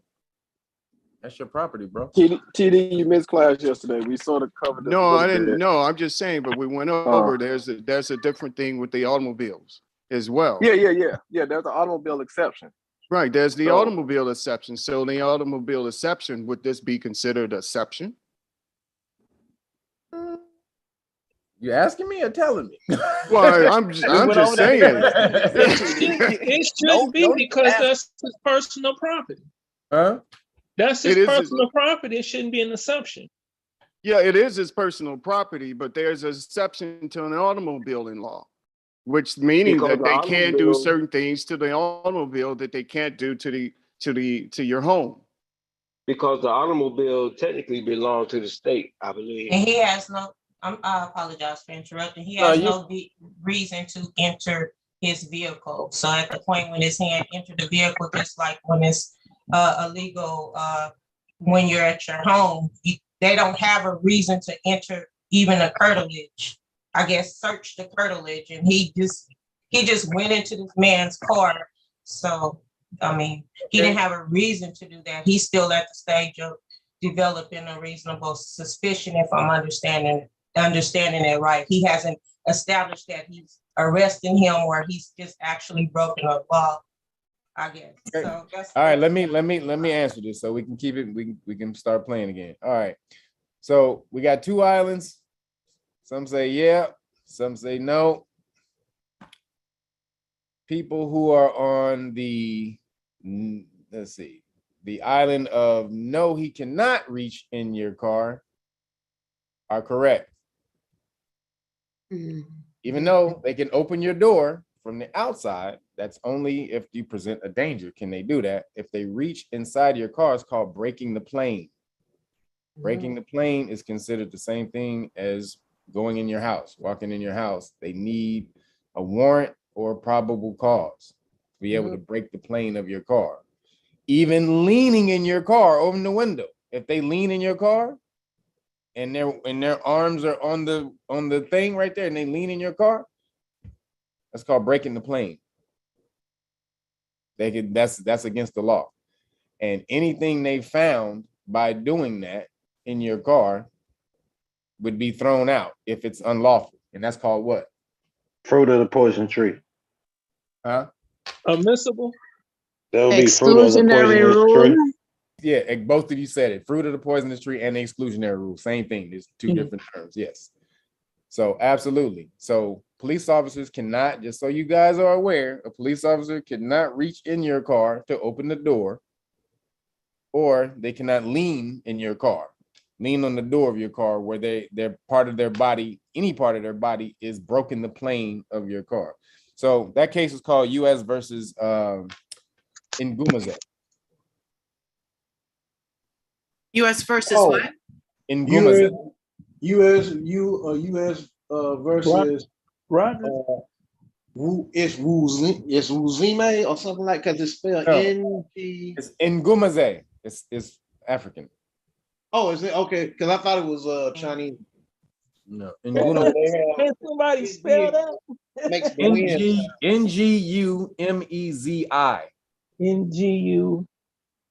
M-E-Z-I. Can somebody re-explain why do they touch your car when they pull up? Because they want to leave a fingerprint in case you flee, in case you run off or you do something like that. The cops' fingerprint is on the car and they can identify you later. Is that legal? Mm-hmm. So U.S. versus Ngumaze. So, but also, I want you guys. So these cases are important. So look up I told you the other two: United States versus Rogers, Michigan versus Long. And I want you to look up New York versus Class. So these are different cases. But in Ngumaze, the police officer opened his door to lean in the car, and they ruled it a violation of his Fourth Amendment rights. But then in one of the other cases, a police officer did reach in the car, and they ruled it a de minimis violation of his rights, and they allowed it. But you have to go read those cases to find out why. I'm not going to tell you now. All right, so let's finish it up. See what happens. Do you ever grab your phone and walk, stick it on? Why? Because I'm telling you, or it's gonna fall out when you get. Do me a favor, put your hands on steering wheel. Don't do me a favor, grab your phone and walk, stick it on. Why? Because I'm telling you, or it's gonna fall out when you get out of the vehicle. Why are you taking me out the vehicle? I'll move it up here for you. Mama, they taking me out the vehicle. Don't hop out. Get out of the car. They telling me to get out the car now. That's the reason why I didn't want anything on you. I don't want to break your phone, brother. You don't have any weapons on you. Why is he touching him? Has this young brother presented No. any type of Nope. air that he's Control. dangerous or violent or So anything? he can't close the door. Sure So he can't hasn't. close the door. He hasn't done Control. anything violent or aggressive at all. No, No. Nope. no. Control. This is the measure of control that they feel they want to instill, especially because he's young. So they do this, especially to young people, because they want to implant this in your head while you're young. So, you know, but as you can see, and again, when the police pull you out of the car, can they search you? They can know. No. Well, they're No, already. no. Didn't police? Yeah, they can. They can Yes. pat you down. They could. Wait, hold on. They- Hold on. Didn't Pennsylvania versus Mims say that they can do that? Yeah, they can pat you Yeah, down. they could pat you down. You're right. Are you sure? If they see a bulge or something, they could pat you down. Don't you have to be informed that you're about to be searched? No, but Arizona v. Johnson 2009 says he can't do that no more. There you go. Yep. Damn. There you go. Good job, LR. So yes, no, they cannot pat you down when they pull you out of the car, unless what? They see a bulge? No, They suspect you of having a weapon and they gotta search you Nope. where they expect that. no. No. Is having a weapon But illegal? You're in America. Is having a weapon illegal? No, no. They can only pat you down if you suspected of having a weapon and being armed and dangerous. Hold on, Armed and dangerous. hold on, everybody. Everybody cannot talk at once. When one person starts talking and you guys hear that, that means don't interrupt that person. Let that person get it out. We can't talk over each other. All right, LR, because you understand more about it, I want you to explain it. Go. Arizona v. Johnson says that they can only pat you down if you're suspected of having a weapon and being dangerous with it. That means armed and dangerous, because it is not illegal to have a weapon on you. Because of what? It's not illegal. Well, I to mean, have a that's weapon your on. because you have the right to bear arms. There you go. You have a right to bear arms. They can't be like, hey, is that a gun? Without any proof that you're dangerous, violent, or anything like that, even aggressive. That's why you should always remain calm. Don't ever give him any reason to pull that. Oh, I feared for my life. So he obviously doesn't fear for his life. He's just grabbing the dude. He's trying to instill some type of control over the young dude, especially since he asked him why he pulled me over and why you doing this, why you doing that. He senses some pushback. So now he has to assert a little more control to make sure he understands who's in authority right now. So that's what's going on right here. But y'all wait till Super Mama come in. No drugs? Nope. Awesome, man. And turn around, put your hand in the car phone. Switch feet. I haven't even did anything. Why are you checking me? I didn't say you did anything. So you don't have any. Why did you take me off the car? Do you have any drugs, ones on your I don't. I told you they You were mind if I asking me check? the first time. I do now. Okay, awesome. Well, make sure you don't have any weapons, okay? No. Yeah. See, now he's perfect. He challenged it. I hope you guys understood what this little young brother just did. Smart as hell. He did not agree to search. He challenged everything. Why does that mean? Why does that matter? Because the fact that he asked, why did you take me out of the car, means that he wasn't told initially. Silence is consent. Acquiescent. Yep. Tacit consent. First of all, do they have Not to to mention He's if they find something making- on him, it's not admissible because Right. he's actually not consenting to what they're doing, and they don't have a reason to be patting him down. There you go. There you go. If you challenge it from the jump, then they can't come back and say, oh, he consented or he acquiesced or anything. So absolutely, you challenge right from the jump, for sure. And he can get them for. Yeah, go ahead. My bad. No, go ahead. And he can get them for violation of the Fourth Amendment, illegal search and seizure. What do you mean, in the car? Of his person. Well, he's patting him down right now. He's not going in his pockets, I don't think. Let's see if he goes. But wouldn't that fall up under the Fourth Amendment? Because he just illegally took him out. He just seized him illegally, and then now you're gonna illegally search him after he didn't give consent. Well, police officers can still take you out of the car lawfully at a stop. It is awful. Huh? Can I say something? Yeah, go ahead. I said, the brother who just asked if he can say something. Go ahead, brother. He's not doing a search. He's just doing a pat down right now. Right. So there's no Fourth Amendment violation. Go ahead. Who was that about to say something? Somebody else was about to say something. Who was that? Well, I have a question too. Okay. I was just saying that the stop wasn't lawful. That was it. But you can't argue that right now. That's going to have to be proven in court. But it ain't. Unless you have evidence to show right then that it's unlawful, then you can argue it there. If you don't have any evidence to show that the police officer is lying or mistaken about the charge, what do you have to do? Where you gonna have to fight that? In court. Laws for what? Court. The court. Laws for the court. Police officers don't know any law. You can't hold court on the street.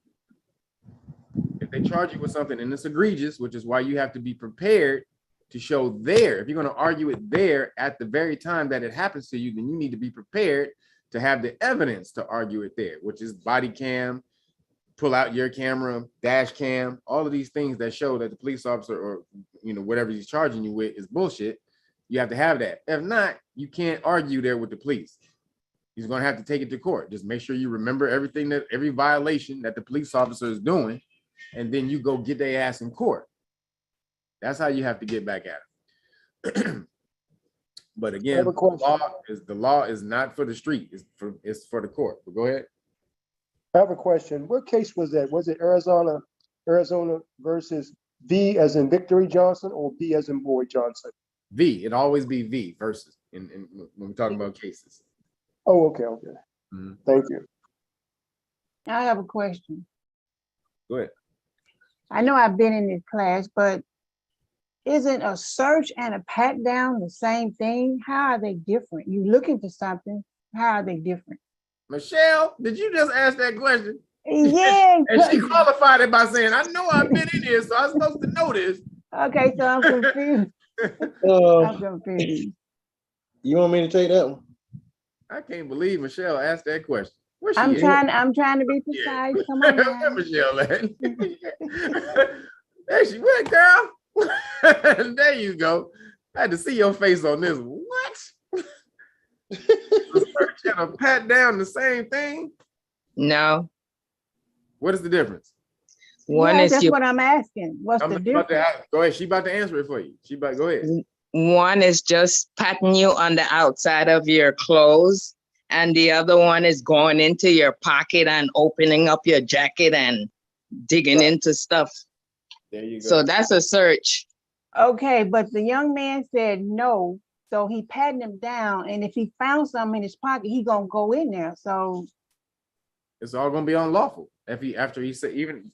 Okay. So again, if he says no and he found something, it'll all be unlawful. It'll be thrown out because he challenged it. He challenged the search from the jump. Even the pat down, they're not allowed to pat you down. Hey, Kev, they're not allowed to pat you down either. So he can't do any of this. All of this right now, he can't do it. Hey, okay, Kev, so like, that's what I'm sorry, I'm not finished, sir. I'm gonna be short. So that's my confusion. When he was patting him down, and the boy said no, and I think you asked the question: what he was doing, was that illegal? And you said somebody said no. So patting down is in the same boat as searching. That answer was wrong. That answer was wrong. Oh, okay. I got it. Okay. I didn't say the answer was right. that answer was wrong. No, they cannot pat you down when they pull you out of the car or search you unless they have probable cause. Probable cause for search or arrest. All right, let's hear it go because we ain't got to the best part of this yet. We still at the beginning. Y'all missing the good. Y'all missing the good stuff. Here we go. First time I do mine. Okay, awesome. Well, I'm gonna make sure you don't have any weapons, okay? No. Yeah, we're allowed to pat you down for what? Why would they pat me down? Yeah, we're allowed to do that. You fucking took me off the car. We're allowed to do that. No, man.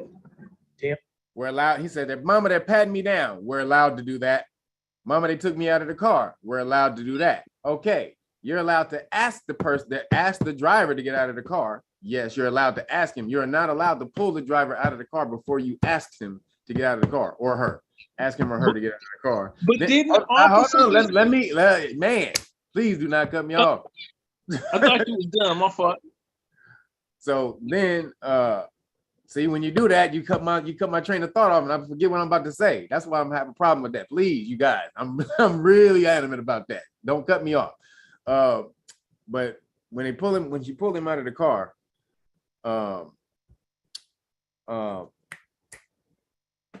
he said, "Oh, we're allowed to do that." So yes, at a lawful traffic stop, yes, you're allowed to tell me to get out of the car. You're not allowed to snatch me out of the car, pull me out of the car before you tell me or ask me to get out of the car. Then after I refuse, then you're allowed to use force. And then he said, you're allowed to pat me down. We're allowed to pat you. Mama that pat me down. We're allowed to do that. Now, this is in 2018, which still is very new.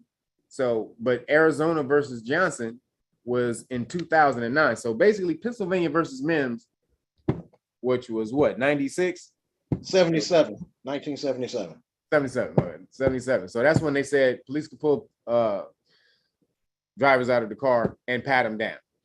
2009, they amended that and said they can pull you out of the car, but unless they think you're dangerous, they can't pat you down. So that's 2009. It's 2018, so that's only 9 years. Now, police officers don't study the law. So he may still be under the impression that he can pat him down, which is why he said we're allowed to do that. But again, it's still all of it's unlawful from the jump. So here we go. Oh, brother, my bad. Brother, I cut off. You want to say something? Go ahead. Say something. Go ahead. Break off what you want to say. Didn't the officer try to just reach his hand in his right pocket and take it out real quick? Take out what? The officer reached in that gentleman's right pocket and took it out real quick. That's what I thought I seen. Did he? I didn't see. Did he? I didn't see that. Let me hold up. Let me go back. I didn't see that. Let's see. I don't. Turn around, put your hands on the collar. Switch feet. I haven't did anything. Why are you checking me? I didn't say you did anything. So you don't have any. Why did you take me off the car? Do you have any drugs? Ones on your I don't. I told you they were asking me the first time. I do mine. Okay, awesome. Well, I'm gonna make sure you don't have any weapons, okay? No. Yeah, we're allowed to pat you down for what? Why would they pat me down? Yeah, we're allowed to do that. You fucking took me off the car. He went in their pocket. No, he went inside the inside of his pants. Oh, into his crotch. He went into his crotch. Oh, the inseam. The inseam. The inseam. Yeah. Damn, he wanted his crotch. The inseam. See if he had a gun on the inner thigh of his leg. Taeyeon denies the officer's request to search, but they proceed to pat down and frisk him over his objections and without justification. Taeyeon now denies consent to search the vehicle, and the officers wait for a canine. So you say I can't search. So can I search the car? Quit doing the clenching your fist thing. Can the officers keep you there to wait for a canine? No, not supposed to. Excuse me? If you in cuffs, they can. That's how it happened. Yes, they can. They can hold you in custody until long enough to write the infraction before you're taken there to let you go. If they hold you there longer than that, what is that a violation of? Rodriguez v. U.S. 2015. Say again? Rodriguez v. U.S. 2015. That says what? A seizure unrelated to the person, unrelated to the reason for the stop is only lawful as long as it doesn't extend the stop's duration. Meaning that they stopped you for one reason, unless they have something else, they gotta let you go within that reasonable amount of time. So police officer, so basically what he's saying is police officer is only allowed to stop you and hold you at a traffic stop for as long as it takes for them to write the ticket for whatever they stopped you for. If they find something else, like if you incriminate yourself by, with drugs or weapons or anything else like that, then can they hold you there longer? I'm gonna have to respectfully disagree. What? They can hold you there for a dog. No, they can't. The Supreme Court case, Illinois v. Caballes, 2005. 2005. This comes before Rodriguez, and it's still on the books. It came before Rodriguez, but when a case comes after that, it amends the previous case. So they cannot hold you there for a drug dog unless they suspect you of having drugs. They have reasonable articulable suspicion that you have drugs. If they don't, they can't hold you there for a dog. They just can't be like, you know what, you look like a drug dealer, I'm calling the dog. They can't do that. That's literally what Rodriguez, because he had drugs. Because Rodriguez actually had drugs, and they threw it out. So they cannot hold you there. The reasonable time limit of an officer is given to complete a traffic stop is 15 minutes or as long as it takes to complete the lawful reason for the stop. The lawful time limit is 60 minutes. Right. The lawful time limit, the legal amount of time a police officer can hold you at a stop is 60 minutes. The amount of time it should take them to write a ticket is 10 to 15 minutes. Now, again, they cannot hold you there for a drug dog unless they have RAS, which is reasonable articulable suspicion that you have drugs. Meaning they have to have some type of evidence other than you have a broken tail light. If they stopped you for a broken tail light, they can't stop you. They can't hold you there for a drug dog. They stopped you for turning in the wrong lane. They can't hold you there for a drug dog. Anything. They cannot hold you there for a drug dog unless you incriminate yourself and give them RAS that you do have drugs in the car for some reason. Question. Yes. So a couple of weeks ago, we was in the class, and I was on my phone. He got pulled over. They said he had one license plate. Did she just turn into Alice the Goon from Popeye? She sure. And so the cop said when he pulled up past the truck, that the K9 in the truck act like it could smell something, and they held him there for then it to be a search. He never consented, but it went from one thing to the other, and it was just some crap to begin with because he had other. The K9 unit stopped him. They were happening to go by. That's what he said. Happened to go past. That's bull crap. That dude called the K9 unit before he pulled him over and had him roll up. But again, they still can't do that. They can't see drugs outside of your car. The dogs smell something. That's why I was trying to go out. But never found nothing. They did find a gun though. All right, later. Get your mic. Let me talk. They cannot smell drugs outside of your car. So there is no way that they can call in a drug detection unit, drug detection unit, the K9 unit, unless you give them a reason to. Which means, or you don't understand that they're trapping you into it. So meaning they pull up and you roll your window all the way down and they can't find anything else, and then they say, smells like weed. You got the smell of marijuana coming from the car. They'll always use that. Oh, you been drinking, bro? You been drinking? They'll try to use that. But also they'll always use the weed, especially if you're melanated. They're always going to say there's an odor of marijuana coming from the car. That's why you don't ever roll your window down. Other than that, they can't, there's no other way that they can use unless they pull you out. They can try to pull you out of the car. They can say, get out of the car. And then when you open the door, they can try to say that. But again, depending on what state you're in, if it's absolutely egregious, there's no way that you have marijuana and they hold you there, you can be able to sue them after that. So again, sometimes they may violate your rights, but then you go get remedy after that. You're not always going to be able to stop them from violating your rights at the stop, but that's why you need to know your rights so that you know how to get remedy for them violating your rights after it happens. All right, here we go. Kevin, can you bag it up just about 5 seconds?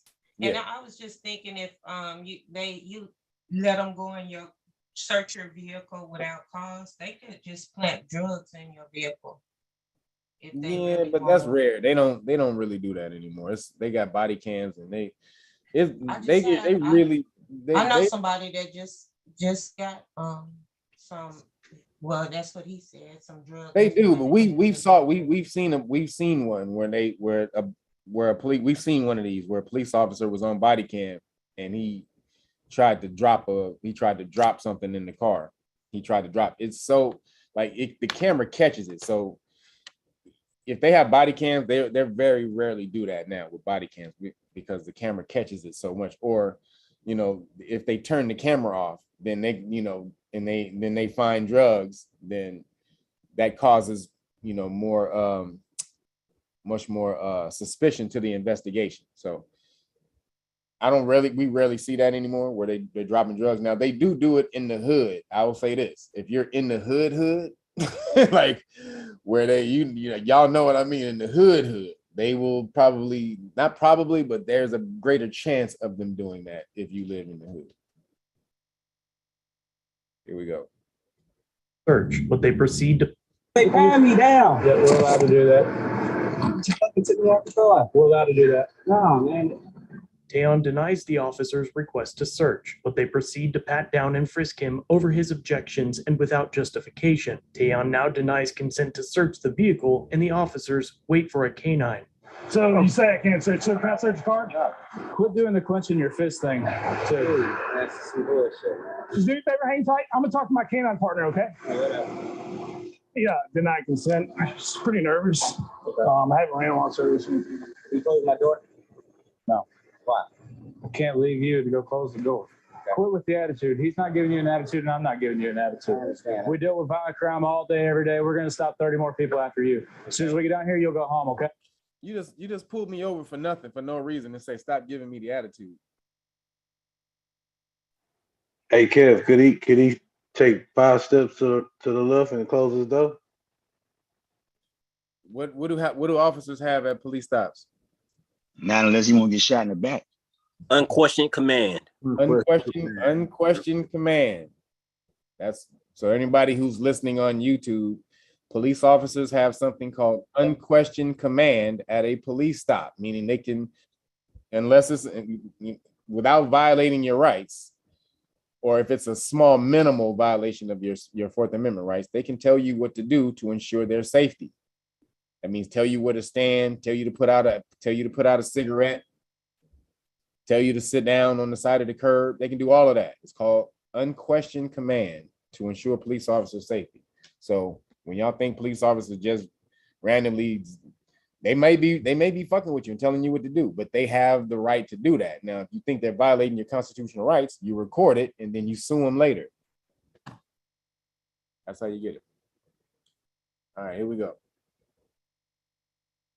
But you see how he's stopped balling your fist up? His fists weren't even balled up. You see how they're trying to create an air of him being aggressive? Stop balling your fist up. Stop it with the attitude. They're trying to create the aggressive environment. They're the ones doing it. He's just upset because you pulled him over for no reason, which he absolutely has the right to be. But they're trying to act like it's escalating to him being some type of violent. So then they can come in and do some other shit. if you're wasting our time and we're wasting your time, I'm sorry for the small inconvenience. We're allowed to get people out of the car.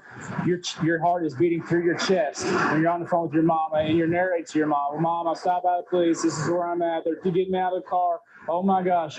When you do all that, it's the same thing that people do when they're trying to hide something from the police. And Okay, hold on. See, this is why I was playing this. This is why we got to stop this one. This has had a whole lot of book. Your heart is beating through your chest. Wait a minute. Yo, you got bionic hearing, homie? You can hear my heart beating through my chest out here and with all this traffic and wind and everything going else around. You can hear my heart beating through my chest. Wait a minute. Me calling my mother in a traffic stop says that I'm hiding something? Absolutely retarded. But he knows that he doesn't know anything. He's not going to fight. Well, he seems a little smarter than most. So he may fight something like that when they assert that, make that assertion. But they know most of them don't. It's just, that's stupid. That's something absolutely stupid to say. You're on the phone. You're oh my mom. Oh mom, my God, they're calling me. If I'm trying to hide something, I'm gonna call my mom. Really? If I'm breaking the law here, I'm gonna call my mom. What's my mom gonna do if I'm breaking the law? That's absolutely retarded for him to say, but he's using it to try to build the case for searching, reasonable to build the reasonable suspicion case, which he absolutely has none to do anything that they're doing. Is that like intimidation tactics? It's not even intimidation. He's trying to drum up a record of him being, aggressive, just, him violating minor reasonable suspicion, basically just him, what's the word I'm looking for? They're basically trying to create a case of reasonable suspicion for him because he's not there. They have none. So they're building it. So they have to say, yo, your heart is beating outside your chest. Why you got your fist balled up? What's with the attitude? All of these things that you're on your phone scared talking to your mom. All of these things are bullshit. Not even circumstantial, but minorly circumstantial evidence at best. But what it helps them do when they have to write the report, they can put all of that in and say that's the reason that they did all of this. He was balling his fist up. His heart was beating out of his chest, which you can't possibly hear this little nigga heart beating out of his chest. It's ridiculous for you to say something like that. And the fact that he was on his phone with his mom, but it's all bullshit. Hey, Kev, look, check out the cop on the left. The cop on the left, he's all in that. If you rewind it back, you can see he's all in that car, looking in that car. Yeah. Yeah. Oh yeah. He got him. Absolutely. Hey, KB, will they be looking at the same video that we looking at? Yeah, this is the dash cam. This is body cam. He is not aggressive at all. Not at all. Not at all. What you about to say, TD? Yeah, it is about the setup. They do a great job setting you up. And if you don't know if this is a setup, and what he does is a setup. They all do that routine setup. Yep. And that's a setup. They setting his ass up. With every assertion that a police officer makes against you, you have to challenge it. If they say you're being loud, no, I'm not being loud. If they say you're doing this, no, you're resisting arrest, no, I'm not resisting arrest. Why are you doing this? No, I'm not doing that. Everything they do is to drum up a reason for escalating it into probable cause to arrest you. So you would need to challenge it every single time they say something. Because if you don't, then what is that called? When they make an assertion and you don't challenge it? Acquiescence. Tacit consent. Yep. Acquiescence and tacit consent, meaning you consent by not doing anything. So absolutely. When you do all that, it's the same thing that people do when they're trying to hide something from the police and they're trying to take the situation off of it. Just like you're looking back at my partner over and over and over again, like you're waiting for him to see something or for him to do something wrong. It's 2018, young man. We all wear body cameras. It's recording all of it. It records your audio, my audio. It records all that. So guess what happens? If there was something in that vehicle and we go to trial over it, guess what? The jury see your attitude. What is he doing right now? Cops playing. That's an intimidation. And I'm looking over my shoulder because I'm making sure that this fool behind me don't shoot me in the back. That's what I would have said. No, that's Right, right. and also making sure Trying to making sure agitate. he ain't stealing. No much. Make sure you're not breaking my He shit. building the case too, Kev. He's escalating. That's what he's doing, escalating. And he's scaring him. But he's cops-plaining. That's the main thing. Yes. Right Yeah. now. Okay. He's cops-plaining. So again, cops-plaining is when a police officer explains to you why it's your fault that they have to beat the shit out of you or abuse you or violate your constitutional rights. It's your fault. So I have to explain to you why it's all your fault that I'm violating your rights. You understand that, don't you? Don't you? Can I say something? Huh? He also got to look like, when you're looking at the young man, he looking like, man, wait till my mom gets here. Well, I don't know. I don't know. Because I don't know if he's ever been in a situation with his mom like that before. Maybe he does know how gangster his mom is, but well, we're gonna see. Watch this. I want to get to that part because that part is actually super dope. Mama's off the chain. So let's get there. So bring it down. In this case, the officer is absolutely correct, and thank God for those body cams, because as we will discuss in a moment, a jury will be able to decide on this case. However, it will only be to determine how much the department should award Tayon for violating his rights. The K9 unit conducts a free air sniff. We have shown numerous times on the channel that K9 units fail between 60 and 80% of the time they indicate. Despite these laughably low success rates, these false indications by K9s are used daily to bypass the constitutional limitations of law enforcement officers to seize and search a person and their property. Case in point, this K9 reported not once, Ways the wind blowing. not twice, Canine indication at 1810. but 3 times while investigating Tayon's vehicle. Really likes the wallet. However, it contained no firearms or narcotics. Was it positive?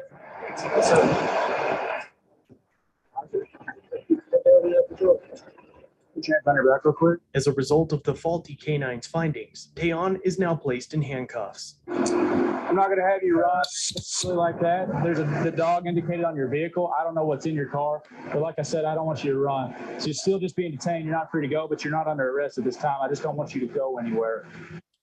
Can police handcuff you for when they detain you? They can, but No. only if you're a threat. If you're No. proven to be a threat. Other than that, they can't do that. He That's said a he don't want him to run. illegal seizure.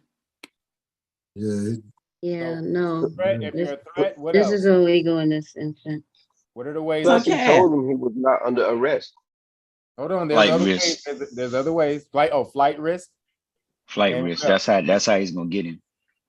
So if you're a danger, A you're a danger who? to himself, There you the go. officers, or anybody else that's surrounding the area.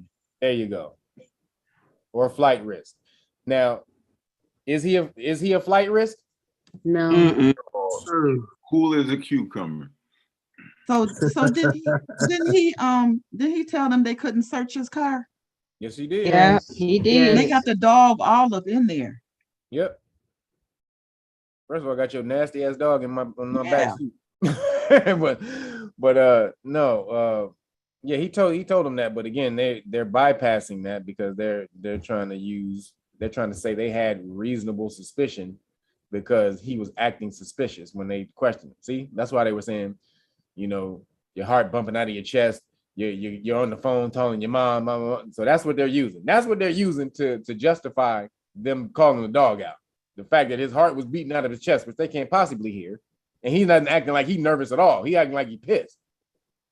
He don't look nervous at all. not at all. He look like he's mad. yeah. So Yeah, but then, his shirt ain't moving. no. So your favorite And thing. he got a bird chest too. So he was see that thing, it was pumping out of his chest.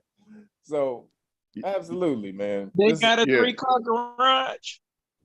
Hey, well, we're gonna see. We're gonna see what happens. We're gonna see what Oh boy, happens. know his mom about to show up. Uh-huh. Okay, but I'm not gonna fight you, and I'm certainly not gonna chase you. I had to chase some guy last night, and I haven't recovered from it, so I'm not chasing you today, okay? That's all it is. If there's some weed or some pills or whatever, we'll work with you as best as we can, but I'm just not gonna do it, okay? After being shackled for a dog's faulty olfactory findings, Tayon's mother arrives on scene. Hello. I'll come talk to you. Just do me a favor, hang out by the telephone pole. What did you pull him over for? I'll come talk to you, okay? Let's come over here for me. Nothing. Does she have to stay away from the stop? She Only had a to certain stand a distance. certain, 20 feet yeah, away. certain. Yes. Say it again. 15 to 20 feet. Really 10 feet. It's not even, that's not, let's be clear. Hold on. They have not ruled the distance that you actually have to stand away from the police. I want that to be clear. In Knuffy versus Blick versus Knuffy, they said that 10 feet, the 10 feet that he was standing away from the officer was a good enough distance. However, they didn't rule that you have to be 10 feet away. They just said the 10 feet that he was standing away from the officer was a good enough distance. Now, in Arizona, Arizona just passed a law. Yo, mute your mics when I'm talking. So Arizona just passed a law that you have to be 8 feet away from a police officer in order to film them, which was a bullshit law, which meant because they were using it to say that if a police officer pulls you over in a traffic stop, you can't pull out your phone and start recording the traffic stop on the police officer. You have to be 8 feet away from the police officer before you can record. So you can't record. So that was bullcrap. Basically, they were going to use that law to violate everybody's rights. So then they got pushed back from that, so they suspended it. So there is really no distance. You want to be far enough away that you can't cause a danger to the police. That's really what the distance is. That you have to be far enough away from the police officer that you can't, with an action, put him in danger. Like if I reached out, I can't just grab the police officer, something like that. So she doesn't have to stay away. When he tells her to stand back, she does not have to stand back. She should pull out her phone and start recording, really, what she should have done. And she's more than far enough away anyway. You know? Absolutely, for sure. He's just being an asshole. Yep. Trying to let black people, melanated people know I control. Y'all, you're the controlled. I'm the controller. You're the controllee. Just don't step out of the lines. Here we go. There. Okay, cool. Can we do me a favor and come back over here? I'm just giving you.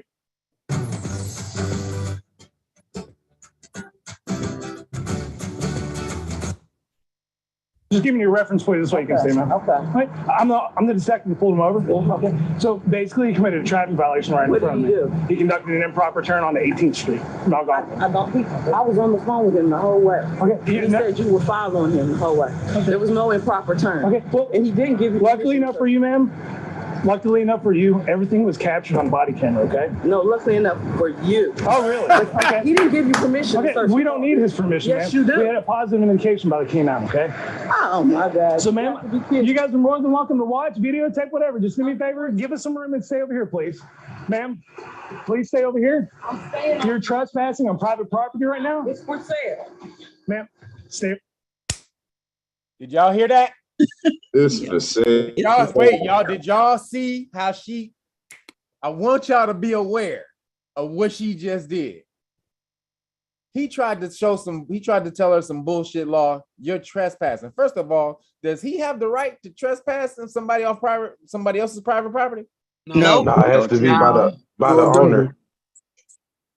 To say it again? No. It has to be by the owner. There you go. Has to be by the owner's request. So that's the first thing. Then how are you trespassed from the property? Usually. You give a warning. Put on notice. Put on notice. You got to give a warning first. You got to get a warning to leave and then stay after you get the warning, or come back after you've been warned. So this property is for sale. You trespassing on private property, which again, there is no trespassing on private property if the owner has not called for it. How else can the owner call for private trespassing? If they already got I guess a deal with the police to monitor the property. True, absolutely. That's or they can have a sign up. Yes, if there's a sign up. But even still, that doesn't necessarily mean the owner doesn't want you on the property. That doesn't necessarily mean that you can't be on the property just because there's a no trespassing sign. The police officers would still have to determine if the owner wanted you to be there, if you don't have permission to be there specifically. So again, they can't do that. And she knew that, and she said, it's for sale. I love, man, she off the chain. Shout out to whoever this mom is. If you approach my traffic stop, I will over here, please. Ma'am, please stay over here. I'm staying. You're trespassing on private property right now. It's for sale. Ma'am, stay over there, please. If you approach my traffic stop, I will take you. Ma'am, if you approach my traffic stop, I will take you to jail. I don't care. I do not care. I don't care either. You know what? Okay, great. He want to arrest her right now for talking shit, but he can't. For he's so mad that she know what she doing, and he can't push her. See, I'm not an 18-year-old child. And sorry, you're an 18-year-old, you're still a child. Sorry. But I'm not an 18-year-old child. You can't talk to me like that, like you doing him. And it fly. Absolutely. Ma'am, sir, can you do me a favor and talk? No. She's standing back. We're standing back. I'm giving you a reference point to stand at, okay? It's right over here by these hills. I'm not bothering Do you. you see where I'm pointing at? No. We sit back over Yes, that would be amazing, please. So we just sit back. I'm not. Now, this was bullshit. He goes to the man the fear has been beaten into the melanated male of the police. So he goes to him. I know you scared of me. Sir, tell her to stand back. Can you tell her to stand back? So his punk ass go, you mean right here? Huh? Right, this far enough? You mean right here, boss? Master? It's the flip-flops, kid. Should I go home, master? Hey, I'll go home if you want me to, master. She said, no. Like she gonna say, I'm not moving. Hell no. That's right. He was right in front of him. I would have hoped you shut your ass up, you punk. And Kev, he ain't getting nothing tonight, Kev. It's over with for him tonight. You heard me. She just dried all the way up. You ain't getting nothing. Right. I ain't sleeping on the couch tonight. My son? Absolutely. That's a month. We both supposed to be united in security of our children right here. You sitting up here, right here, back right here. Is this far enough, boy? Say that again, kid. You supposed to be united. But anything, his father should be the one. Yeah, he should be the one gangstering off. In the front. Yeah. In the front. But absolutely, it should be the one who has the most knowledge, who's the most gangster. That's really who should be the one doing it. And so if it ain't him, if he the punk ass bitch, then absolutely she's the guy. She's the guy and she talking. Well, you already You know. look like Steven right now. You look like Steven right now. Yeah. You mean right here? Huh? You mean right here? Man, boy. He's giving. Boy, hey, I told you about messing with them people. I know. Don't be messing with these people. Right. It's good to us. Damn. Come around here messing with these people. Here we go. Watch. He's so mad too. And then it's so funny because the officer know he can't do anything. So he's really upset. The brother want to keep the officer calm because he think if the officer upset, that equals niggas dead. So he want to try to keep the officer calm. Mama's like, nah, homie, you I don't care what right, you do. there's a sign out there. When so this is funny. New York Times just put out an article that said mother instinct was a myth. Maternal instinct was a myth that white man created, that men created. Is this maternal instinct or not? That's some instinct right there. She ready to run this nigga over with this damn car. He got horns. He got Tell that to a horns. black bear. Tell that to a black bear. Thank you. Yeah, I can hear the bass in her voice. Yeah. Shout out to this mama, man. Wherever you at, all the love in the universe go to you. For real. My man said she turned into a black bear. Guarding the cub. I'm telling you right now, you run up on a black bear guarding a cub. There's no way you can run. They'll chase you and keep on chasing you and keep on chasing you. Yep. Until you're not moving no more. Yep. They think you'll come back. Make sure you ain't coming back. Yep. Yeah, they think you're gonna come back. Ain't nowhere you can go. So they say that Willis syndrome don't exist. But ain't nothing worse than a spineless Negro. A spineless Negro for real. Man, this dude right here, brother, you woo. I hope you stepped your game up after this. I hope he saw how bad he looked in this video, because man, 200,000 views. You look like the queen goddess of all queens right now, boy. Lucky for you. She said, you're lucky we're recording right now. No, lucky for you. Even the boy standing up. Oh yeah. So shout out to mama. Here we go. Let's finish it up. No. She's standing back. We're standing back. I'm giving you a reference point to stand at, okay? It's right over here by his hill. Do you see where I'm pointing at? No. We sit back. Yes, that would be amazing, please. So we just sit back. I'm not going nowhere. That's right. During the previous clip, the officers are tearing the vehicle apart, finding absolutely nothing, and they release Taeyeon with a citation for improper turning, which was subsequently dismissed on the motion of the prosecuting attorney. Taeyeon then filed a lawsuit against 7 of the officers involved for multiple. The prosecutor asked to dismiss it. Did y'all hear that? This was such bullshit. The prosecutor was like, cut. That's because they seen the same video we saw. They sure did. They was like, that never usually happen like that. Never usually happen. Like, dude, you reached in his car and pulled him out before even asking him to get out of the car. Like, I can't even. for making a turn in a wide lane, which is just a traffic ticket. As soon as you pulled him over, you literally just opened the door and grabbed him out of the car. Like, dude, stop it. So absolutely, the prosecutor saw this and was like, oh, God damn it. They didn't like seeing him in the kind of car he was in. Huh? They didn't like seeing him in that car. He got a nice looking car. Yeah, and he 18, a young cat. Yeah. Oh, you got to be a drug dealer. That's what they thought. But it's his mom's car. But they thought, oh, a young cat like this in that type of car, he got to be selling drugs. So let's see. Huh?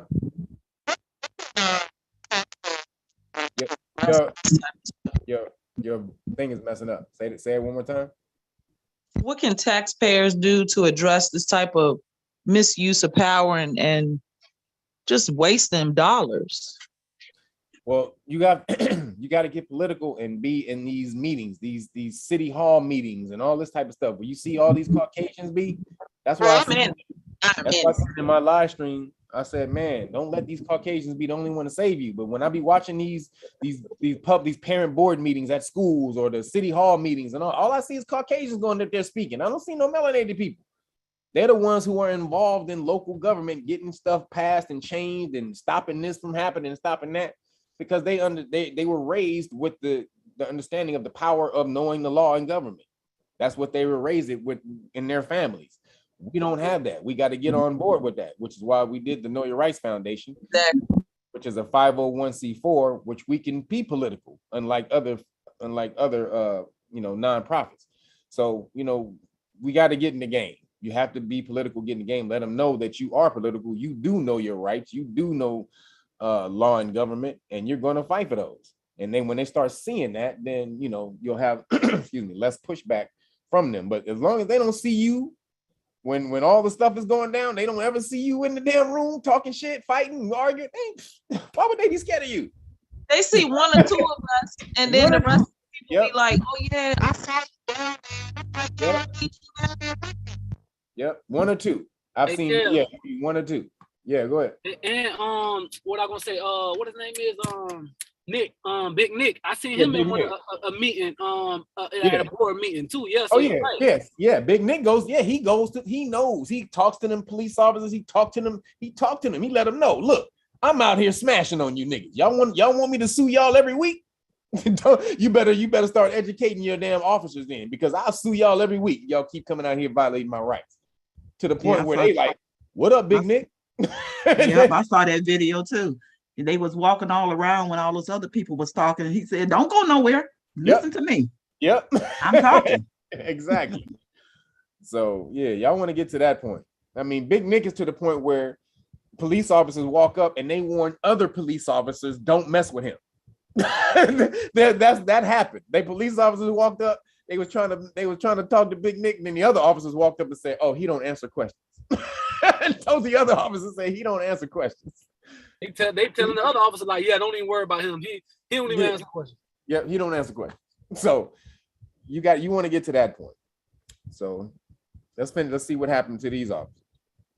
Constitutional violations and deprivations of civil rights, including an unlawful Terry stop, as the officers had no reasonable articulable suspicion to detain Tayon under Terry and no reason to believe he was armed or dangerous to conduct a pat-down and frisk as the U.S. Supreme Court requires before such a search. In defense, the officers argued that a miniature Louisville Slugger baseball bat was found in his vehicle after the pat-down. Wait, that's the weapon?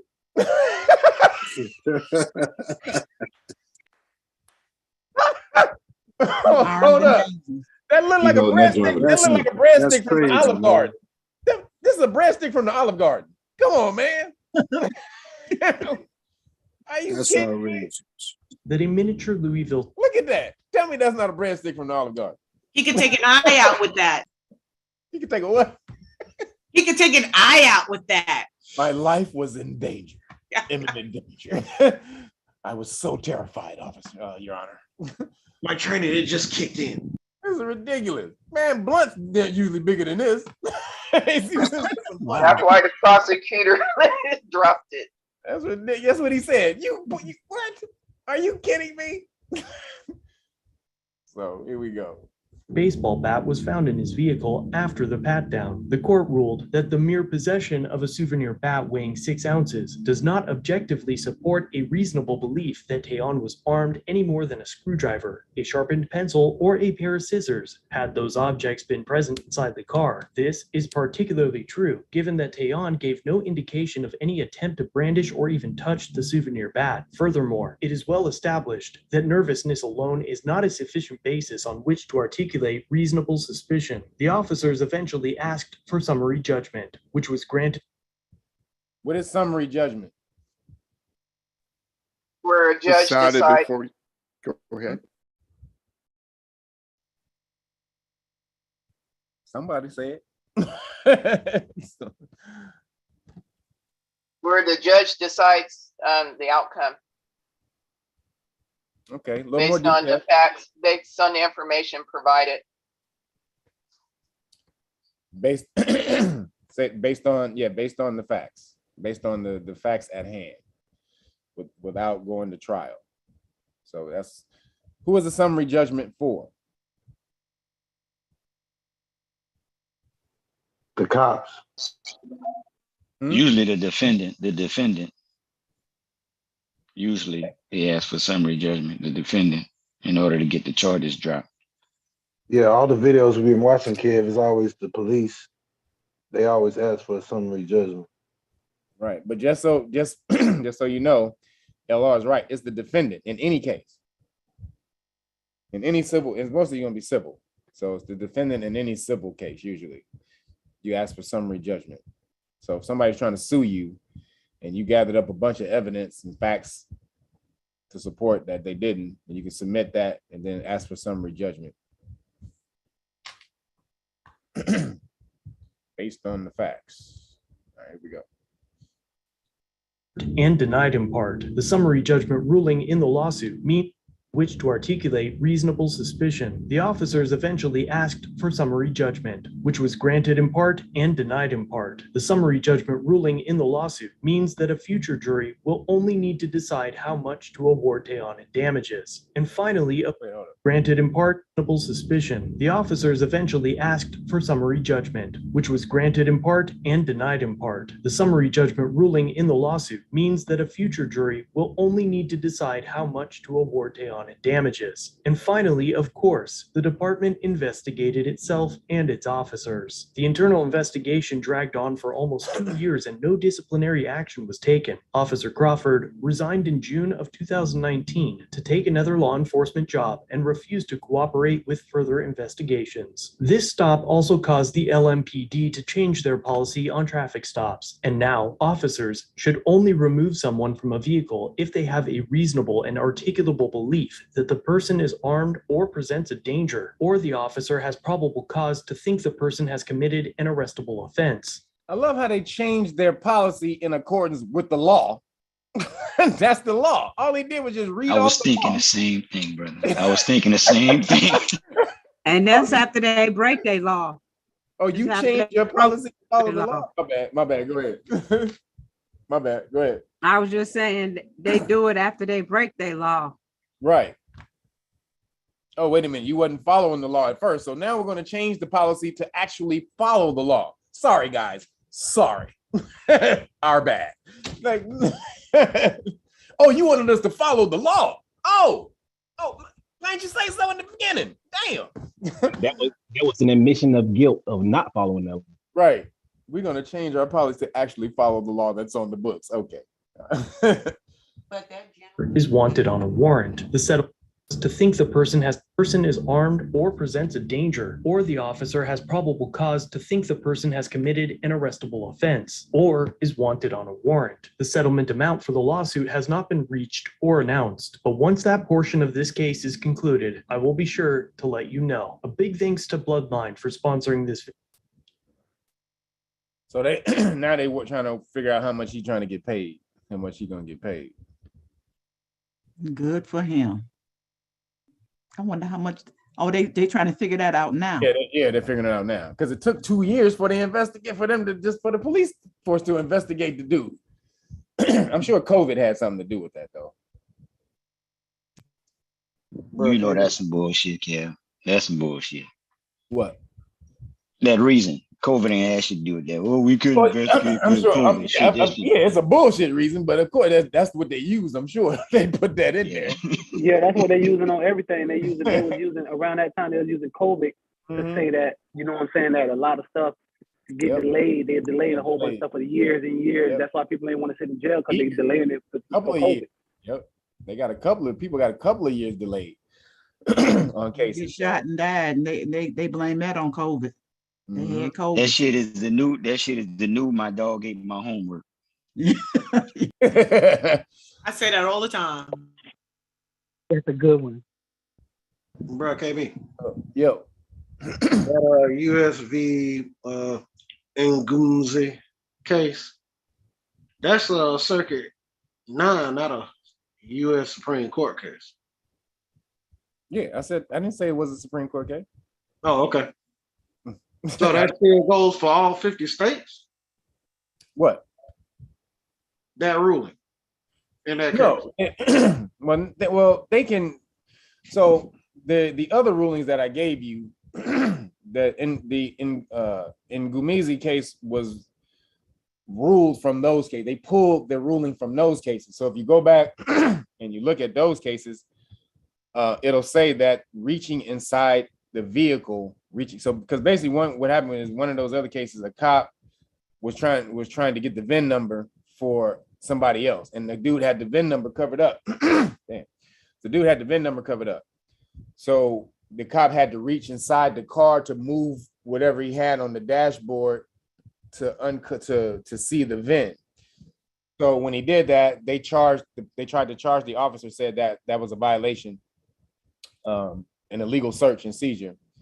But they ruled in favor of the officer because they said that he was trying to acquire some specific government information that needed to be ascertained at the time. So the intrusion on his Fourth Amendment rights was a de minimis intrusion, meaning it's a very small intrusion, him reaching inside and moving the thing. Now, what they did rule, though, that it was a search. So that's a excuse me, I think that's a Supreme Court case. So that case ruled that it's a search. A police officer reaching their hand or any part of their body inside of your car, which is called breaking the plane, is a search.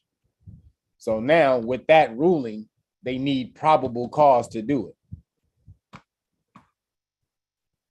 Okay.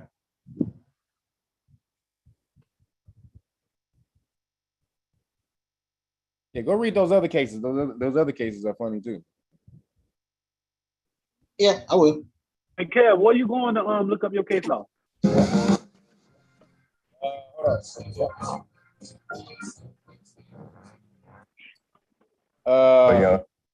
You can go to what is it? OAS? OAS.org. I go to Fine Law most of the time. That's my go-to, or Cornell Law. But a lot of times the cases will be in PDF form online. So the Ngume case, I got the whole case.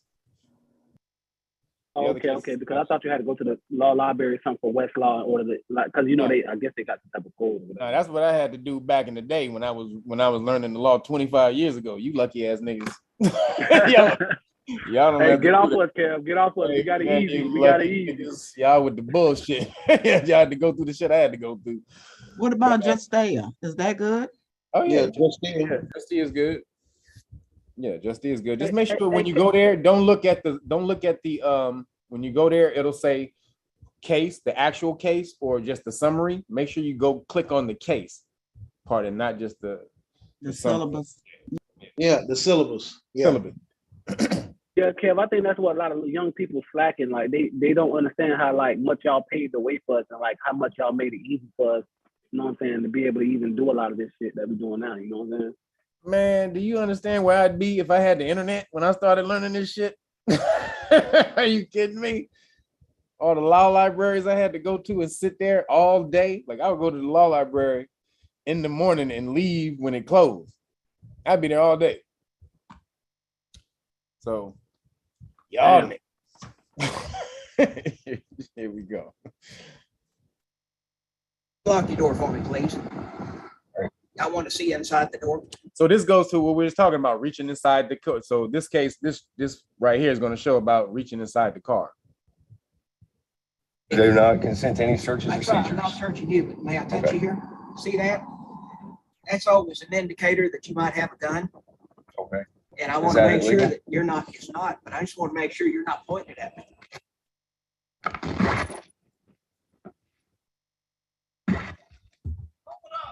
All right, how are you? Window down. It's down. I can hear you. Open the door. Sure What you goes. got? Open the door, open the window. Am I under arrest? Not yet, but you will be if you don't start following orders. Put the window down. I need to be able to see for my safety that you're not a threat. Now, is that a thing? First of all, this cop is from 1925. He from Mayberry. He too short too. You're right. His best friend is Yosemite Sam. He believes you there, so you better comply. He might shoot you. He one of them. Anybody else peeped that he broke the plane already in his hand inside of the car technically? Okay, okay, but that's why we're gonna get this. But you see how comfortable he is with just violating people's rights, right? You see, he's just been doing this for so damn long. Yeah, he on autopilot. So let's finish. All right, everybody, meet your mic. I can hear a lot of background fuckery going. Here we go. You gotta cooperate. Yeah, I'm cooperating. The window's down. Watch your hands. I don't want to pinch you. I don't want to pinch your hands. Okay, give me. Now, again, really quick, the reason I stopped that because you do not have to roll your window down at all, not even crack it. When the police pull you over, you do not have to roll your window down or even crack the window. If you don't do that, they might pull you out of the car. They may ask you to get out of the car, which is fine, but you don't have to do that. They want you to roll the window down. Why do they want you to roll the window down? Just get that smell of marijuana. But you can see how I smell alcohol, I smell drugs. Give them any reason. And to look for weapons or anything that's out in the open plain view. There you go. So to say that they can to say that they smell contraband, which is drugs or alcohol, and excuse me, smell drugs or alcohol or free or the plain view, what my man just said, plain view sight. So they're trying to be able to look and see what they can see in the car to charge you with, because it's not illegal searching if they can see. You can't trespass their eyes, or they don't need their eyes don't need a search warrant if it's in the public or plain view. So that's why you don't roll your window down. So you don't want them to get into that cockpit anywhere in your environment any more than they have to. License, proof of insurance, and pull up 10 more feet so that I'm not sticking out in traffic. Which would you like first? Pull up. Okay.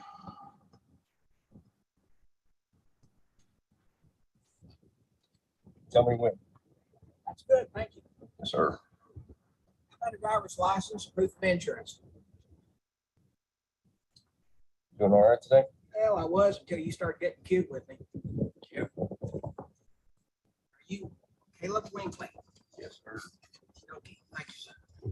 Okay, you know your tags are expired. I did not know that. You ever look at them? Well, I did the 2-year thing, so after a year or so, Yeah, kind of. unlock the door for me, please. Right. I want to see inside the door. I do not consent to. Now, do you have to do that? No. No, because No. he didn't tell him to get out of the car first. So he wants to see inside of the car. Can he see inside of the car without your consent? Negative. No. No. He wants to see inside of the door. He wants to look inside of your door. Can he? Yeah. Can he look inside of the door without your consent? No. No. So he can't see that without with his eyes. That's not plain view. Exactly. So absolutely, he cannot tell you to do that. I'm not searching you, but may I touch you here? See that? That's always an indicator that you might have a gun. Okay. And I want to make sure that you're not, it's not, but I just want to make sure you're not pointing it at me. I'm going to keep my hands right where they are. Perfect. You want me to? All right. Now, this is a creepy, weird old cop. Be wary of this type of cop. Welcome back to We the People University. My name is Abaya Israel, former police officer, former sheriff's deputy. We see that this cop attempts to open the driver's door. He sticks his hand inside of the window. He actually leans inside of the window to point at the driver's tattoo. And before all of this, he threatened the driver to roll the window down or be arrested. Now, we know that there is no law that says you have to roll your window down. But as far as the cop opening the door and leaning inside, let's read this. U.S. versus Ngumzi. Hopefully I pronounced that. Oh, he's funny. So actually, we're going to read the actual thing. Ngumaze. It's probably Ngumaze. Like Ali Boumaier. All right. The end might be silent. It might be just Gumizi. Because I thought it was Asian and it was supposed to be Wumazi. If it's a Nigerian, it's definitely the N is not it's silent. Yeah, it's probably. Oh, okay. Okay. Yeah, he's Asian. It could be. Anyway, Malik. Malik. Yeah, Malik. Man, you got an Asian Malik cousin, right? He's a very hip Asian. They're hip Asians. He a part of Wu-Tang. See, you made my point for me. Hilarious. Hey, Kev, I cannot. He got said that. Hey, listen, I can't lie, Kev. I cannot get out. Ever since I watched Wu-Tang, I swear I'm from New York. I be talking how they make me act now. Man, that Wu-Tang fire, man. Trying to tell you. So real quick, so criminal law. So hold on, because I want to see where they explain it. So following bench trial, Malik was convicted of being a felon in possession of a firearm in violation of 18 U.S.C. 922. He appeals the denial of his motion to suppress the firearm, which was found in a search of his car.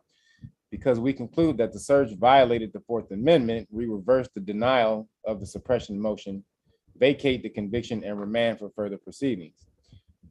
So hold on, let me go. Here we go, right here. So the panel reversed the district court's denial of a motion to suppress a firearm found in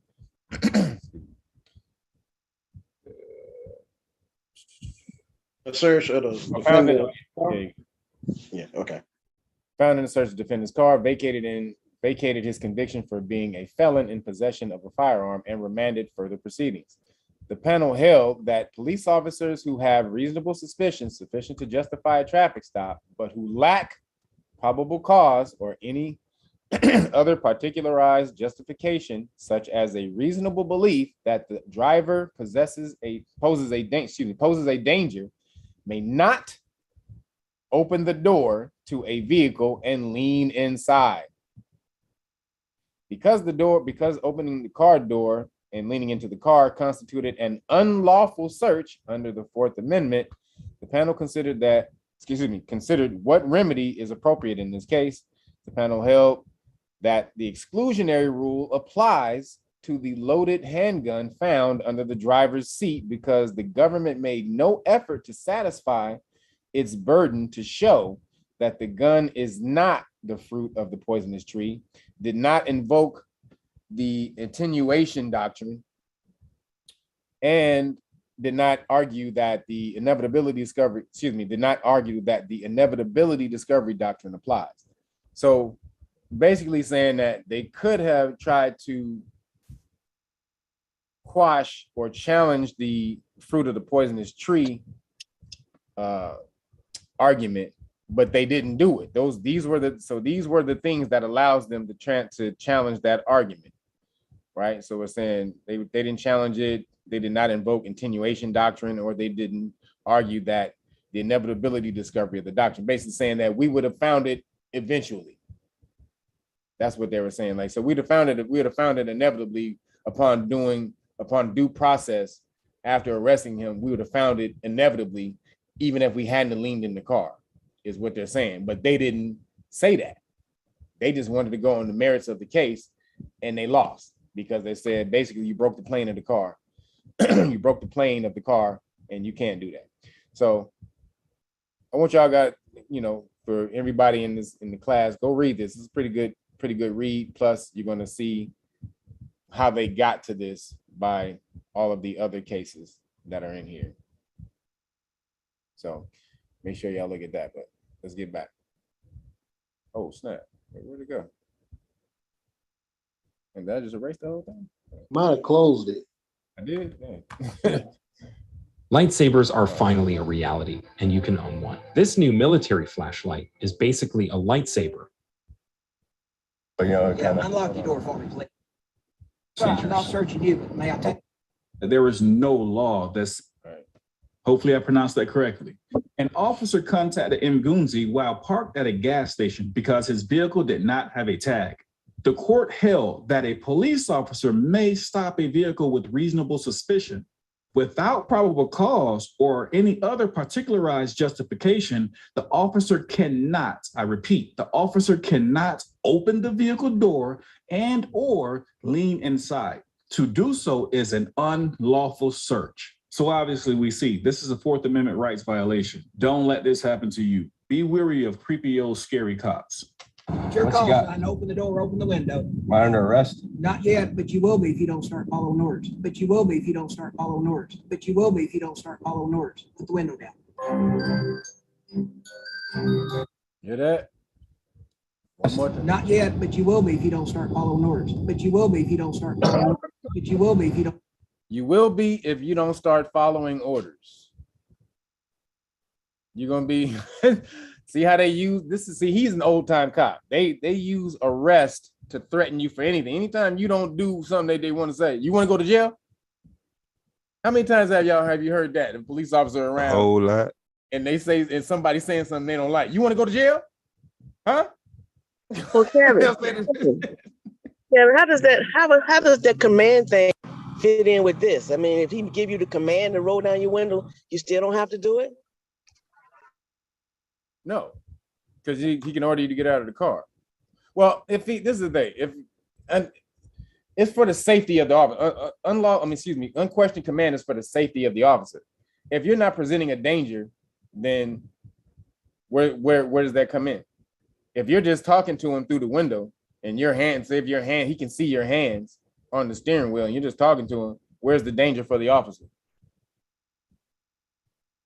Remember, unquestioned command is to ensure the safety of the officer. So he has to make sure that he has to show that whatever you were doing caused some type of danger to him. So he basically controlled the situation.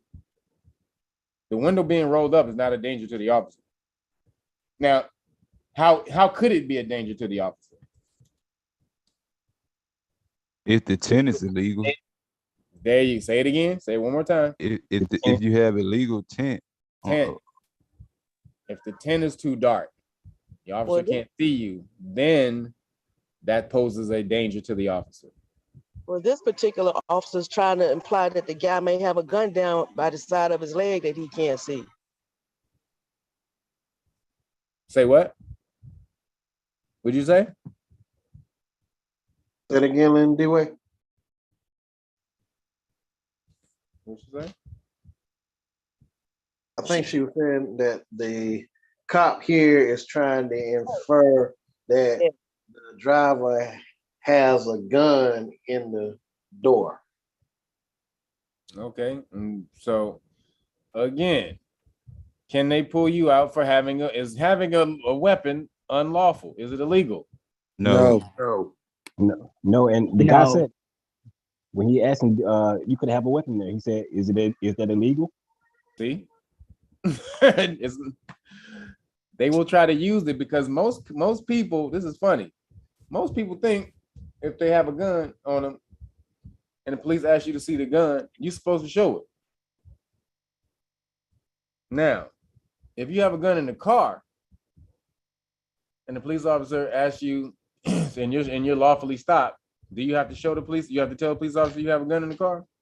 Yes, you do. Depends on the state. You do. Well, depends on the state. Hey, LR, say it again. It depends on the state.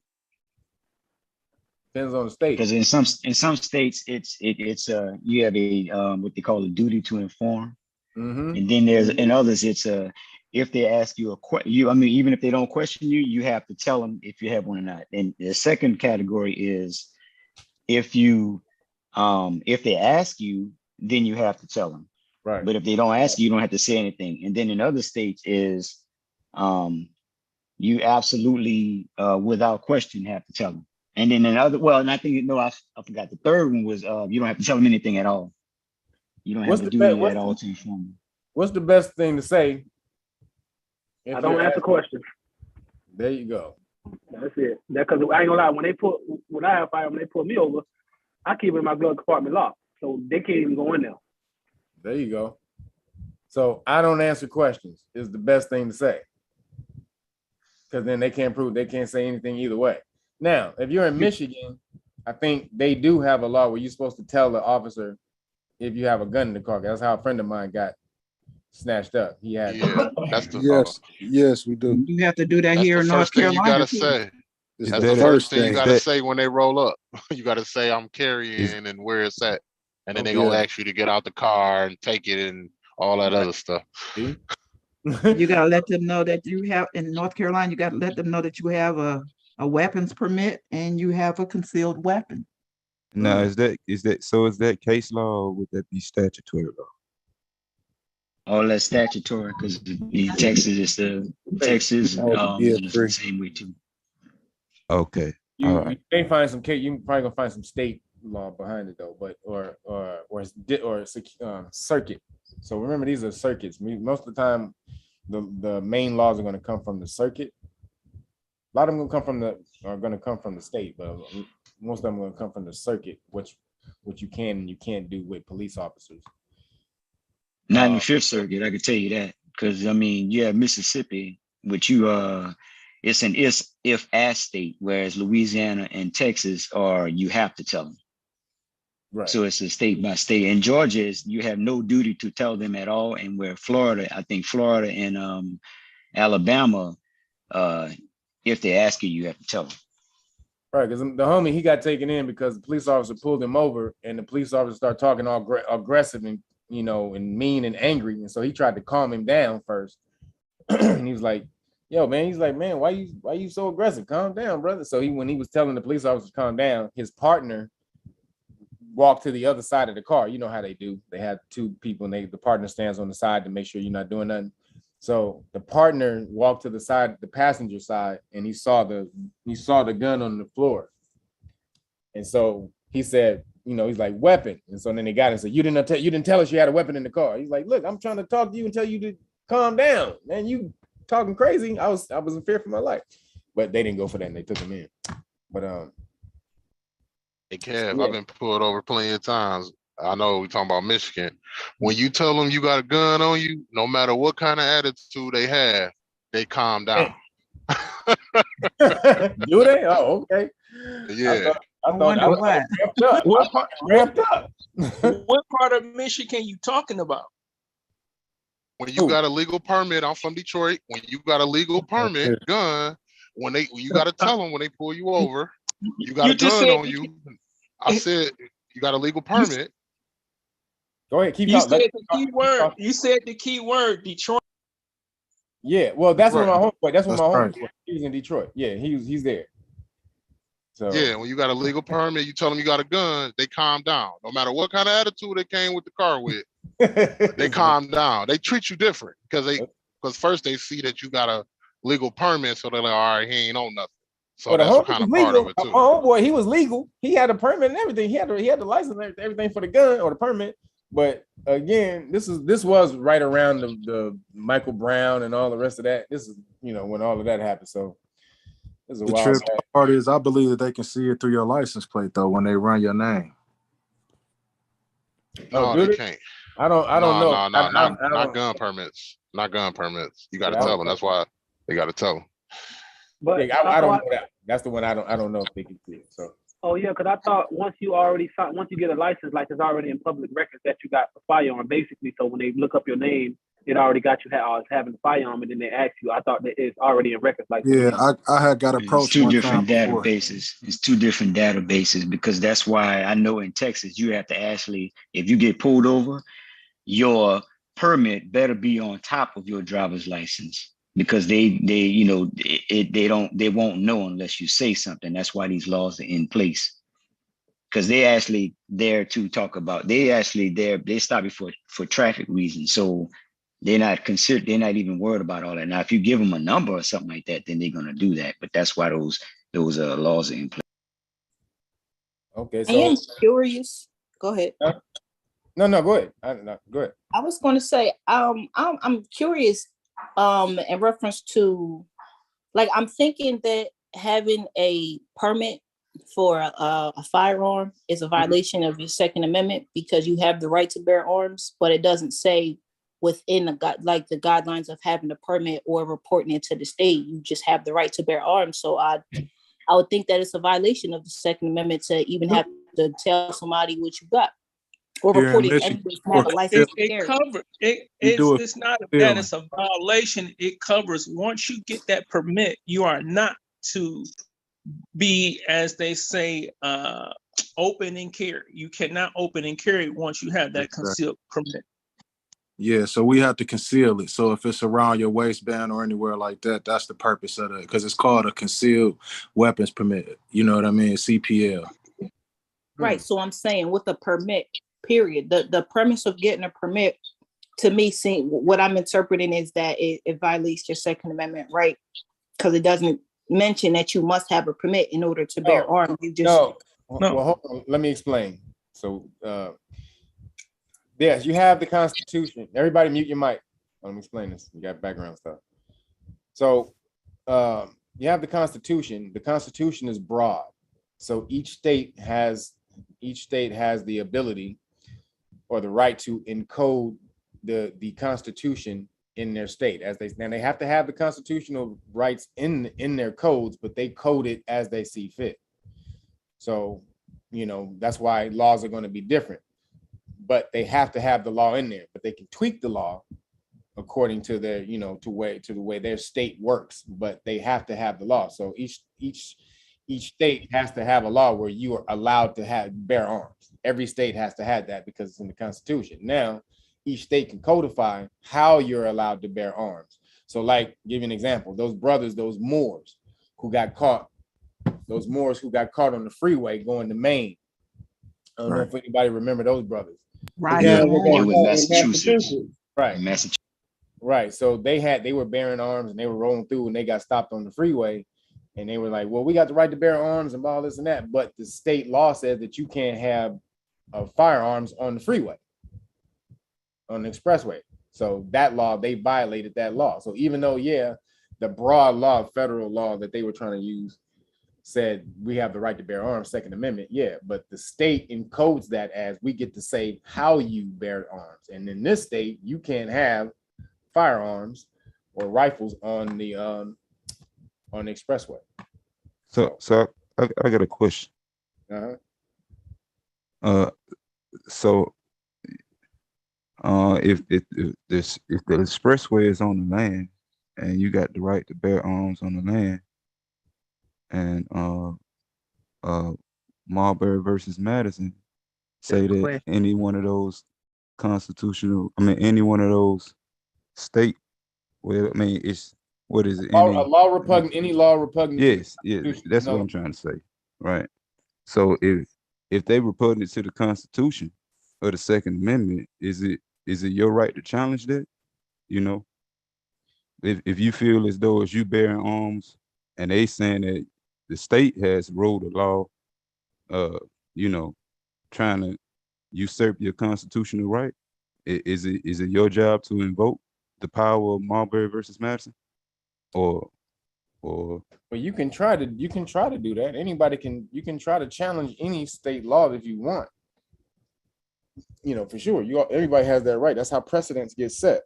If you believe that, you know, the law was made,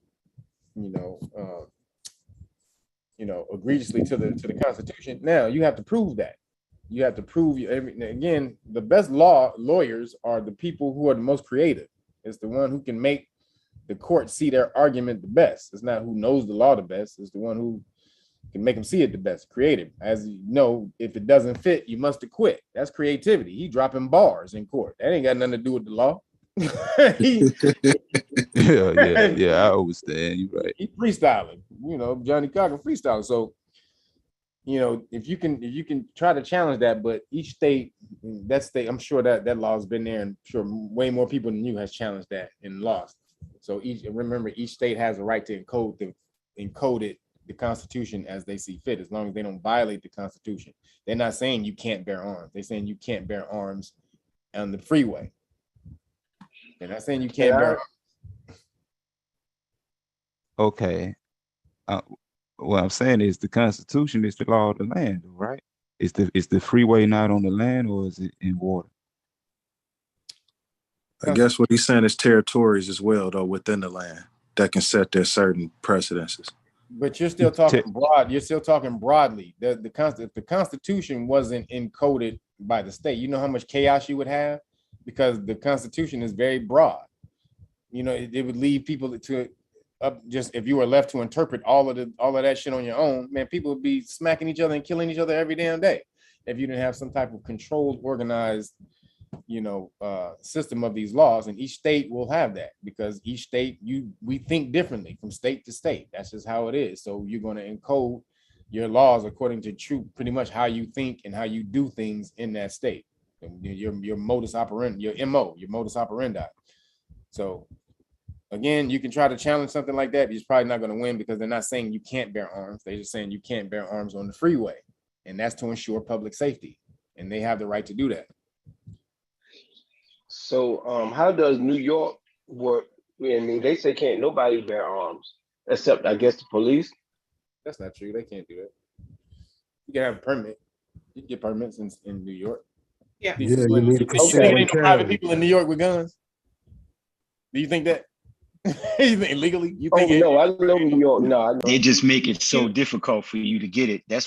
You can still get it, but you have to jump through so many hoops, and that's what that recent case was all about, because they made people, and at some administrators' discretion, they were denying people's right to get permits. So I mean, depending on where you are, that'll determine, how strict or how easy or how hard it is to get a license to carry, or a permit to carry, as it's referred to. But some states are worse than others. I mean, if you want to own a firearm, don't go to Illinois, don't go to New York.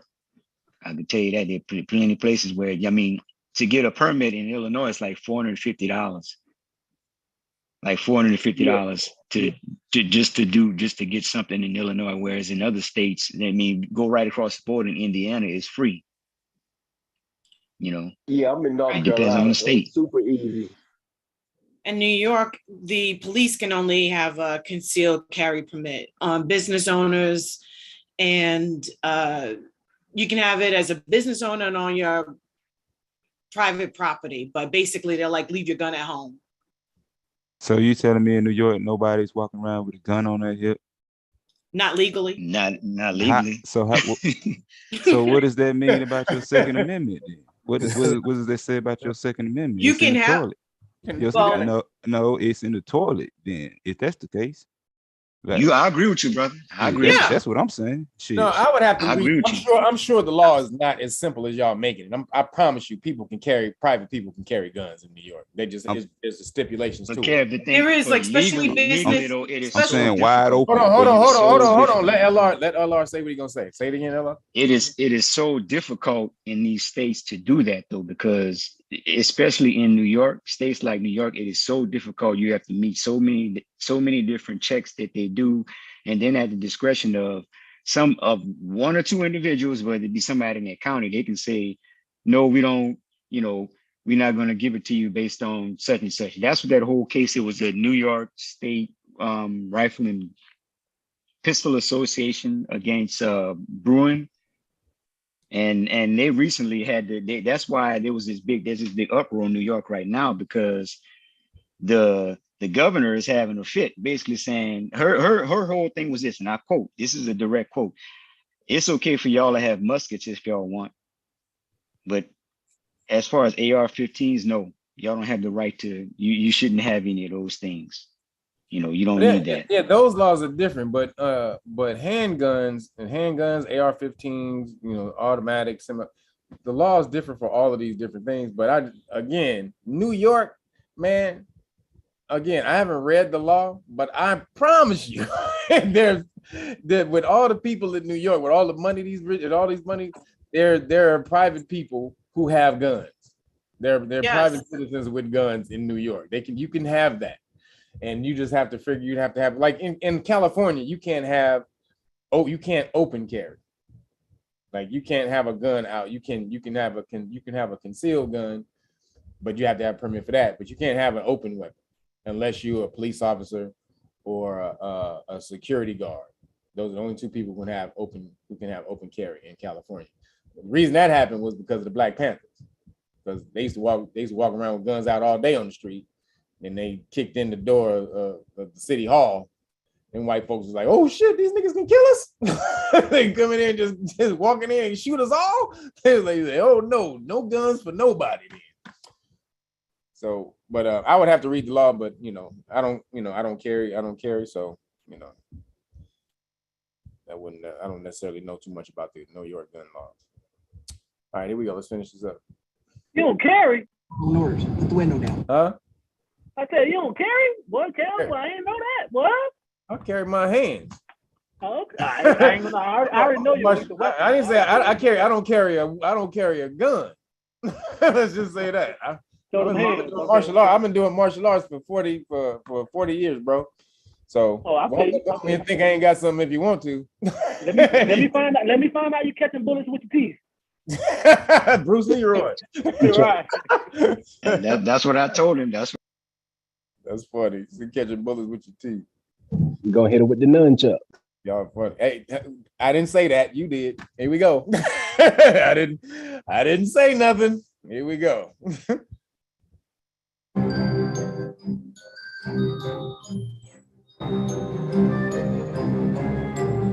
Cooperate? Yeah, I'm cooperating. Put the windows down. Watch your hands. I don't want to pinch you. I don't want to pinch your hands. Okay, give me your driver's license, proof of insurance, and pull up 10 more feet so that I'm not sticking out in traffic. Which would you like first? Pull up. Okay.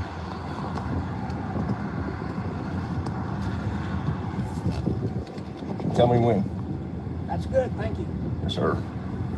How about a driver's license, proof of insurance? Doing all right today? Well, I was until you start getting cute with me. Cute. Are you Caleb Winkley? Yes, sir. Okay, thank you, sir. Okay, you know your tags are expired. I did not know that. You ever look at them? Well, I did the 2-year thing, so after a year or so, Unlock the door for me, please. Right. I want to see inside the door. I do not consent to any searches or I'm not searching you. May I touch you here? See that? That's always an indicator that you might have a gun. Okay. So he's pointing to a tattoo that he has. I think it might be a military tattoo. Can he acquire reasonable suspicion that you have a weapon No. in the car from your tattoo? No, not at all. No, sir. No, that's the same as saying you look suspicious. Thank you. Absolutely not. My man is reaching all in the car, touching him and whatnot. he in all kind of violation, ain't he? Yeah, he real strange, dude. He's a strange guy. I have a question. Yeah. And it's for real. It might sound funny, but when you're a police officer, don't you have to be a certain height for real? You know?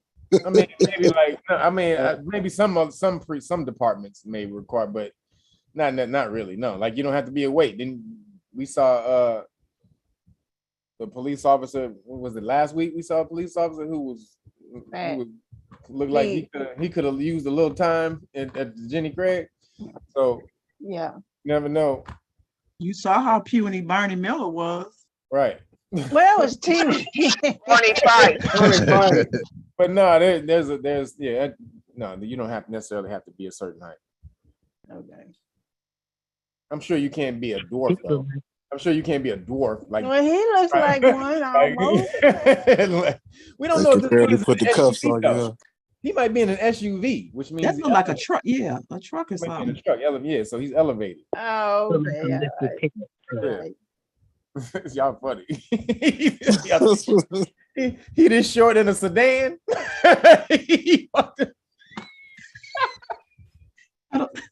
That's what I was thinking because I didn't see the vehicle. Yeah, I was thinking that too. I'm like, yeah, he's short. He shouldn't be on the street. How funny is that? This man is in a truck, y'all. We haven't seen the He's truck, standing so on I that don't little know. lift. Here rolling. He's not on that lift. Y'all hilarious. This dude is literally in a truck, man. Y'all funny. He's not even standing on the step. To the Michelle, truck. you funny. All right, here we go. I want to make sure that you're not, it's not, but I just want to make sure you're not pointing it at me. I'm going to keep my hands right where they are. Perfect. You want me to? All right.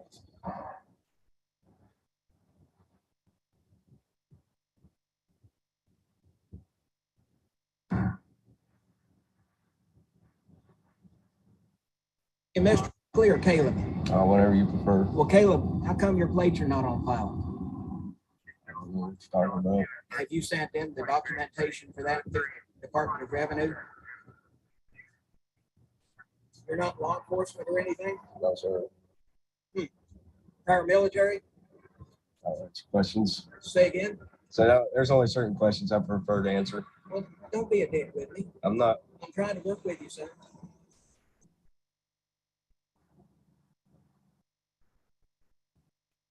Should he have answered that question? No, you don't have to. No. You didn't have to. You don't have to. Should he have? Should he have? To make it I go would have said, easier, yeah, he I'm not could've said it. military. Yeah. He said, don't be a dick with me. Hmm? I was just saying what he said. He said, don't be a dick with me. Oh, don't be a dick. I'm trying to help you, son. My man is old school. He probably about to retire this evening. He got his retirement papers in his shoe. So You didn't just say you're gonna retire this evening, did you? he about to retire as soon as he get back to the precinct. Stop. This last day. So I'm just saying, my man is old school. Old school. You can see that. Like he do things the way they used to do it. I don't care what new stuff y'all come up with. I ain't doing that. Y'all get me? And nobody arguing with him in the department. They're not. He too old. He got too much time on him. Yeah, you already, huh? They let him do his stuff the way he want to do it. But let's finish it up.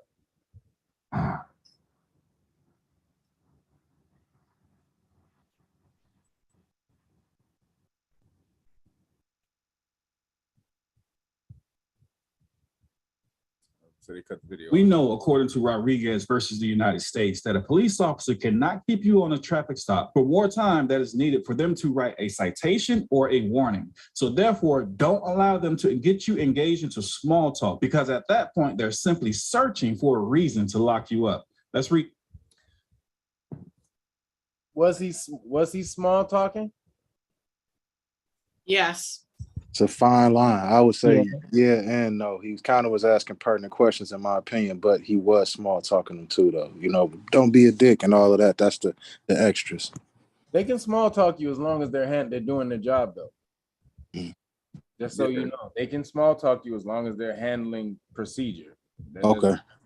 The driver was small talking too, asking him how was he doing. Right, he did. He did. He kind of you good today and all this and that. Yeah, so he did. He threw the small talk in there for sure. But I'm saying, should he have answered the are you military question? I would, because it was asking me if I'm a government person. Well, he couldn't find the plate. The plates weren't coming up. So usually that probably mean that your plates are not necessarily classified, but maybe in another database that don't come up. Yeah, he should have answered. I mean, he could have just said, yes, I am, and left it alone. Because now, he's about to go through a whole nother thing now. Right. Now you got to piss the dude off. Now you're gonna be mad. You're gonna extend the stop even more. So just so you know, everybody, the overall rule is don't answer questions, but always make a game time decision. Like, if you see that is, it may be easier for you to get out of there by answering a minor question that's not gonna incriminate you or violate your rights. You might as well just go ahead and do something like that. That's that'll get you out of there quicker. Now, if they're trying to, you'll know if they're trying to violate your rights or they're trying to get you to incriminate yourself. Then absolutely don't do that. But like I said, it's a game time decision. Quick. U.S. v. Honeycutt.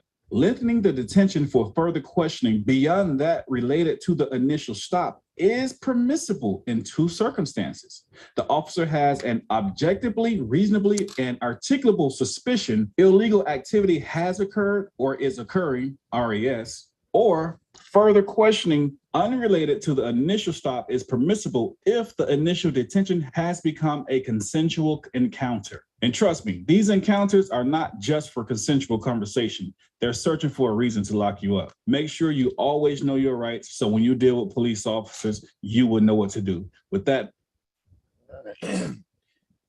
So we really in, but I wanted to show y'all this real quick. So we should be leaving, but I got to show y'all this with the power of knowing your rights. So this the next video I'm about to show you. You should go to his channel. His name is the Batuse. His name is Batuse. BATT. What is it? Somebody spell it. Is it OUSAI? I think. Yeah, Batuse. So that's a samurai warrior, in case y'all wondering what that meant. But he's a brother who he out here mashing. So he's one of the three brothers I talk about who I try to show when I say brothers are out here mashing on these police officers. So Big Nick, everybody knows him. Batuse is one of them, and then the other one is News Now, South Carolina. Those three brothers mash on police officers like it ain't nobody business. They don't care. But they can only do that because they know their rights so well. And so I'm about to show you what knowing your rights will allow you to do. And he's about to even tell you you shouldn't do what he's about to do, but you can do it if you know your rights as well as him.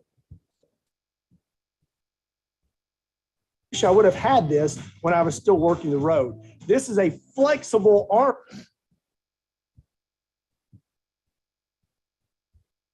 But it will. So really quick, this is the brother that got it passed in the Fifth Circuit that you're allowed to film police officers when on duty, because before that wasn't established law in the Fifth Circuit. But after this dude, he did one of his interactions, he sued the police, went all the way through the courts. He lost, but he got it established though in court in his loss that you can film police. So that's who this guy is, which is major for anybody in the Fifth Circuit. That's Texas.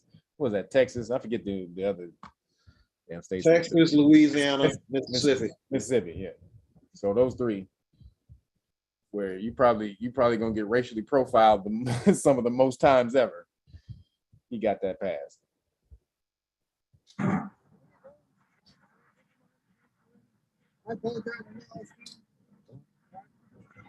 We're on the side of the interstate, coming back to back.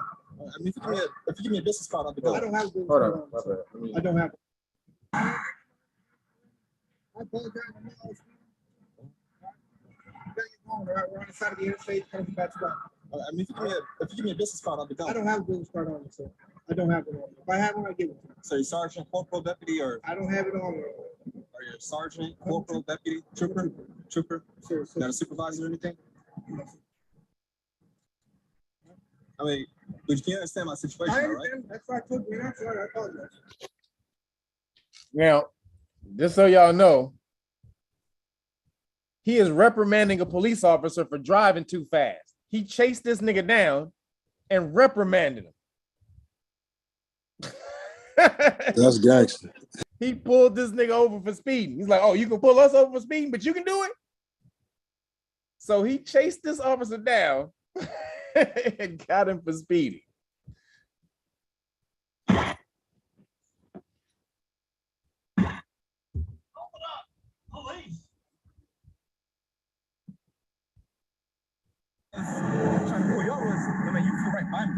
Okay, right? And I mean, you're going pretty fast back there. All right. Are you in an emergency or something? I apologize, sir. I didn't mean to. I just happened to be going to Arlington to fight a traffic citation in the morning when I noticed a Texas State trooper speeding by me. The trooper was a real stand-up guy and apologized for speeding. Now, I don't recommend doing this by any means unless you walk around with your balls in a wheelbarrow. But in all seriousness, He said, I don't recommend doing this unless you walk around with your balls in a wheelbarrow. You gangster. Yeah. You got some big cues, ones. my boy. You Yeah. got some big Got some ones. kahunas on you. Did he say Arlington? Did he say Arlington? Yeah, Arlington. Oh, hey, that's not far from me. He not far from me. I had to find him. Yeah, you might have to hook up with Batuse, man. For sure. Actually, you got to, for sure. That we need to link up. I've been How you last year. spell that word again, that name? Batuse, Battousai. Batosai. Batuse. Samurai, Japanese samurai warrior. All right, here we go. it's not a good idea to try and confront a law enforcement officer for speeding. The average citizen speeding can result in a speeding ticket, which can lead to paying fines or other worst-case scenarios. However, this does seem counterproductive to see the very same officers committing the same infractions they enforce with no real punishment unless there is a victim. This is a classic example of do as I say and not as I do.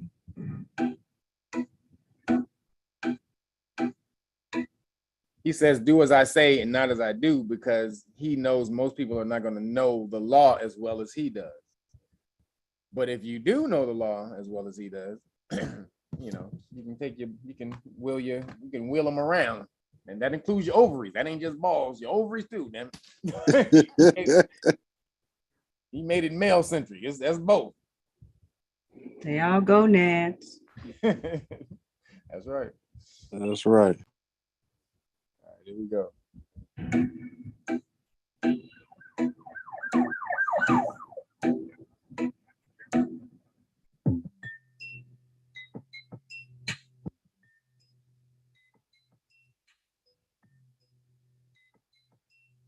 Following that dude, ain't he? Like, look at him.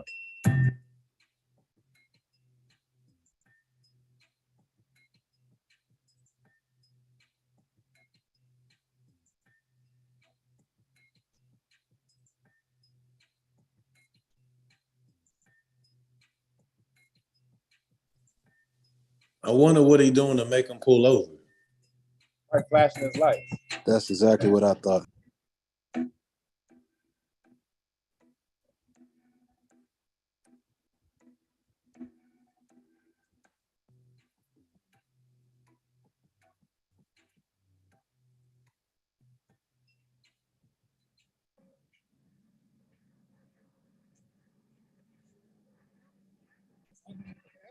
Yeah.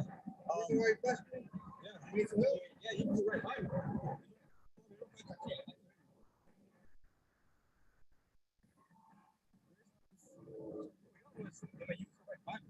Okay, right? And I mean, you're going pretty fast back there. All right. Are you in an emergency or something? I apologize, sir. I didn't mean to. Do you look how he talking to the police officer like he the police officer? Man, complete role reversal. Yes. Do y'all see this? This is what I'm talking about. He said, when I pulled you over because you flew right by me. People don't, I hope y'all really understand how incredible this is right now. Instantly apologized. First response. It's a brother, a nigga who just pulled over a police officer for speed. It seemed like he mirrored. And the police officer is like, yeah, my bad. He's like, I apologize to the guy who pays my salary. He is complying because he knows. Saiyan. So let's finish it up. I mean, like I said, like to me, you know, people get tickets for that all the time, and I mean, like emergency or something like that. I apologize, sir. I apologize. What's your name and badge number? I don't have it on me. You don't have it? Bruh. He doesn't have his name and badge number on him. He's Name, badge, I don't have it on me, sir. All right. I apologize. When that badge number is 14055. 14055. Yes, and your last name? Ronaldo. Ronaldo? Yes, sir. You have a business card? I get a picture of your last plate. Go ahead.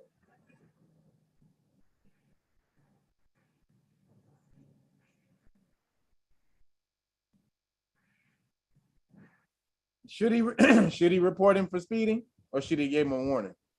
Man, you draw a fine line. If you got that many, if you're nuts that big, you might as well go take it all away. Yeah, he should report him. He should, he should go all the way. The cop is not an asshole though. He's very apologetic. That's usually how they let you go. No, that's why I said that. Right. You're right, Kev. You're right. But some people that are cordial get, they get dealt with not too good either. So a lot of us ain't a jerk and still get tickets and thrown in jail and all that. So he should. I mean, just because that happens, everybody, don't do something because somebody else do it. You got to make your own decision for your own. I didn't say it's because everybody else do it. I said because of what you've been through. But I'm saying, but in this situation right here, you would report him, even though the officer is very apologetic and sorry, and even though he pulled over, the officer ain't got to pull over. Do y'all know that, right? Y'all know the officer didn't have to pull over. He probably pulled over and when he was flashing his lights because he probably felt like that guy needed some help from a police officer. Oh, probably. One thing I remember that Kev always says is like, don't use our emotions when we're trying to administer the law. So, thinking from that standpoint, that's why I said the fine line. I say do it. I'm gonna write my own citation to him and tell him he can pay the $275 at this Cash App address. That's hilarious. Word. Very good. Ticket. I'm gonna give you a citizen's ticket. You send the money right here this evening. In the next give me a Cash App. Hours. Cash App me in the next 2 hours, or I'm sending this in. Yep, be like Gomer Powell. Citizens arrest. Now, I will say this again: everything is about karma. Energy out, energy in. Yes, sir. You guys put that out there into the universe, then that may come back on you. This dude is very nice and apologetic. He's cordial. He's all of those things. He apologized. He was compliant. He's compliant with his information. All of those things. It's not like he shitted on him. What the fuck are you doing? Turn around, but slammed him upside against all that. He could have did all of that, and that he drummed up some bullshit. So I'm just saying, be mindful of the energy you put out into the universe because that's what comes back. We all deal with karma. Every single second, everything you do is karmic energy out in the universe that will come back. So be mindful. Yep. I'll respectfully report a complaint on him. Respectfully, you still shitting on him. But I'm doing it respectfully. You ain't doing it respectfully. You still shitting on him. Now again, you got to make your decision. If he had been an asshole when he pulled him over, for sure. But this dude is really nice and apologetic, and he's sorry about it. Now, which actually, I'm just letting you know, a police officer doesn't have to be in this type of situation right now. He's actually complying with the dude. So again, energy out, energy in. You could have warned him to do that, and then he would have been aware that, you know, oh shit, people out here may be watching me speed, so I have to watch my shit. So that could have been right. Mm-hmm. No, and then you let him go on his way, because again, to me, he don't seem like he too much of an asshole where you gotta really pound it in his head that he needs to follow you. You know what I'm saying? So, but to each his own. If y'all gangster, y'all crazy like that, y'all y'all. I wouldn't report him. Hey, honestly, What'd you say? Nah, I was gonna say I think he rewrote his program. All right, let's finish it up. We got a couple minutes. I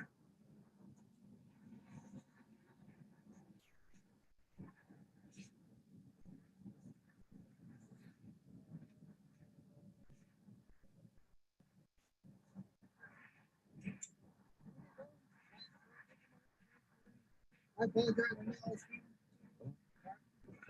We're on the side of the interstate, heading back to back. I mean, if you give me a business card, I'll be done. I don't have a business card on me, sir. I don't have one on me. If I have one, I'll give it to you. So you're sergeant, corporal, deputy, or? I don't have it on me. Are you a sergeant, corporal, deputy, trooper? Trooper? Sir. Not a supervisor or anything? No.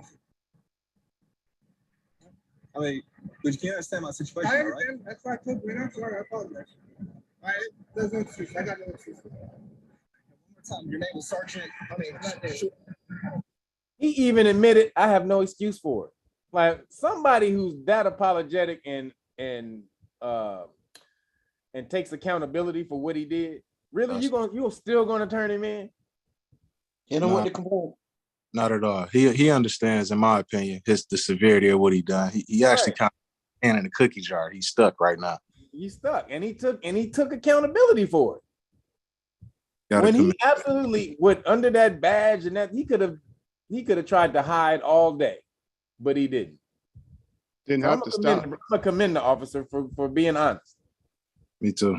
And taking accountability, man. You got to be balanced in this stuff. If you always just hating, then you know how do you create a situation where stuff doesn't get out of control? You gotta give props when props is due. He was speeding, my man pulled him over, which is gangster as hell. Off the chain. Shout out to Batuse.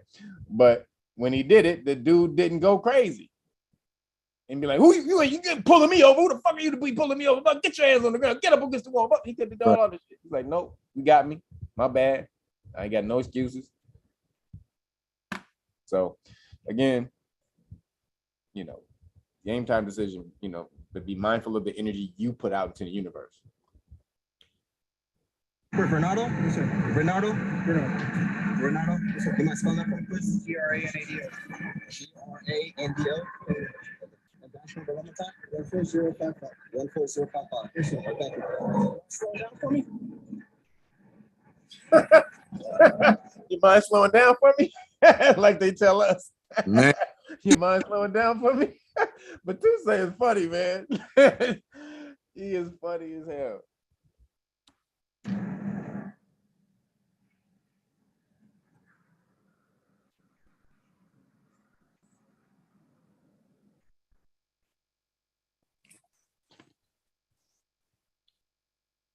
So I think that's all right. That was a round of applause worthy. I know, right? So that'd be it. All right, YouTube. Thank y'all for joining us. We about to get on out of here. Appreciate y'all. And we about to bounce. Peace to the YouTube.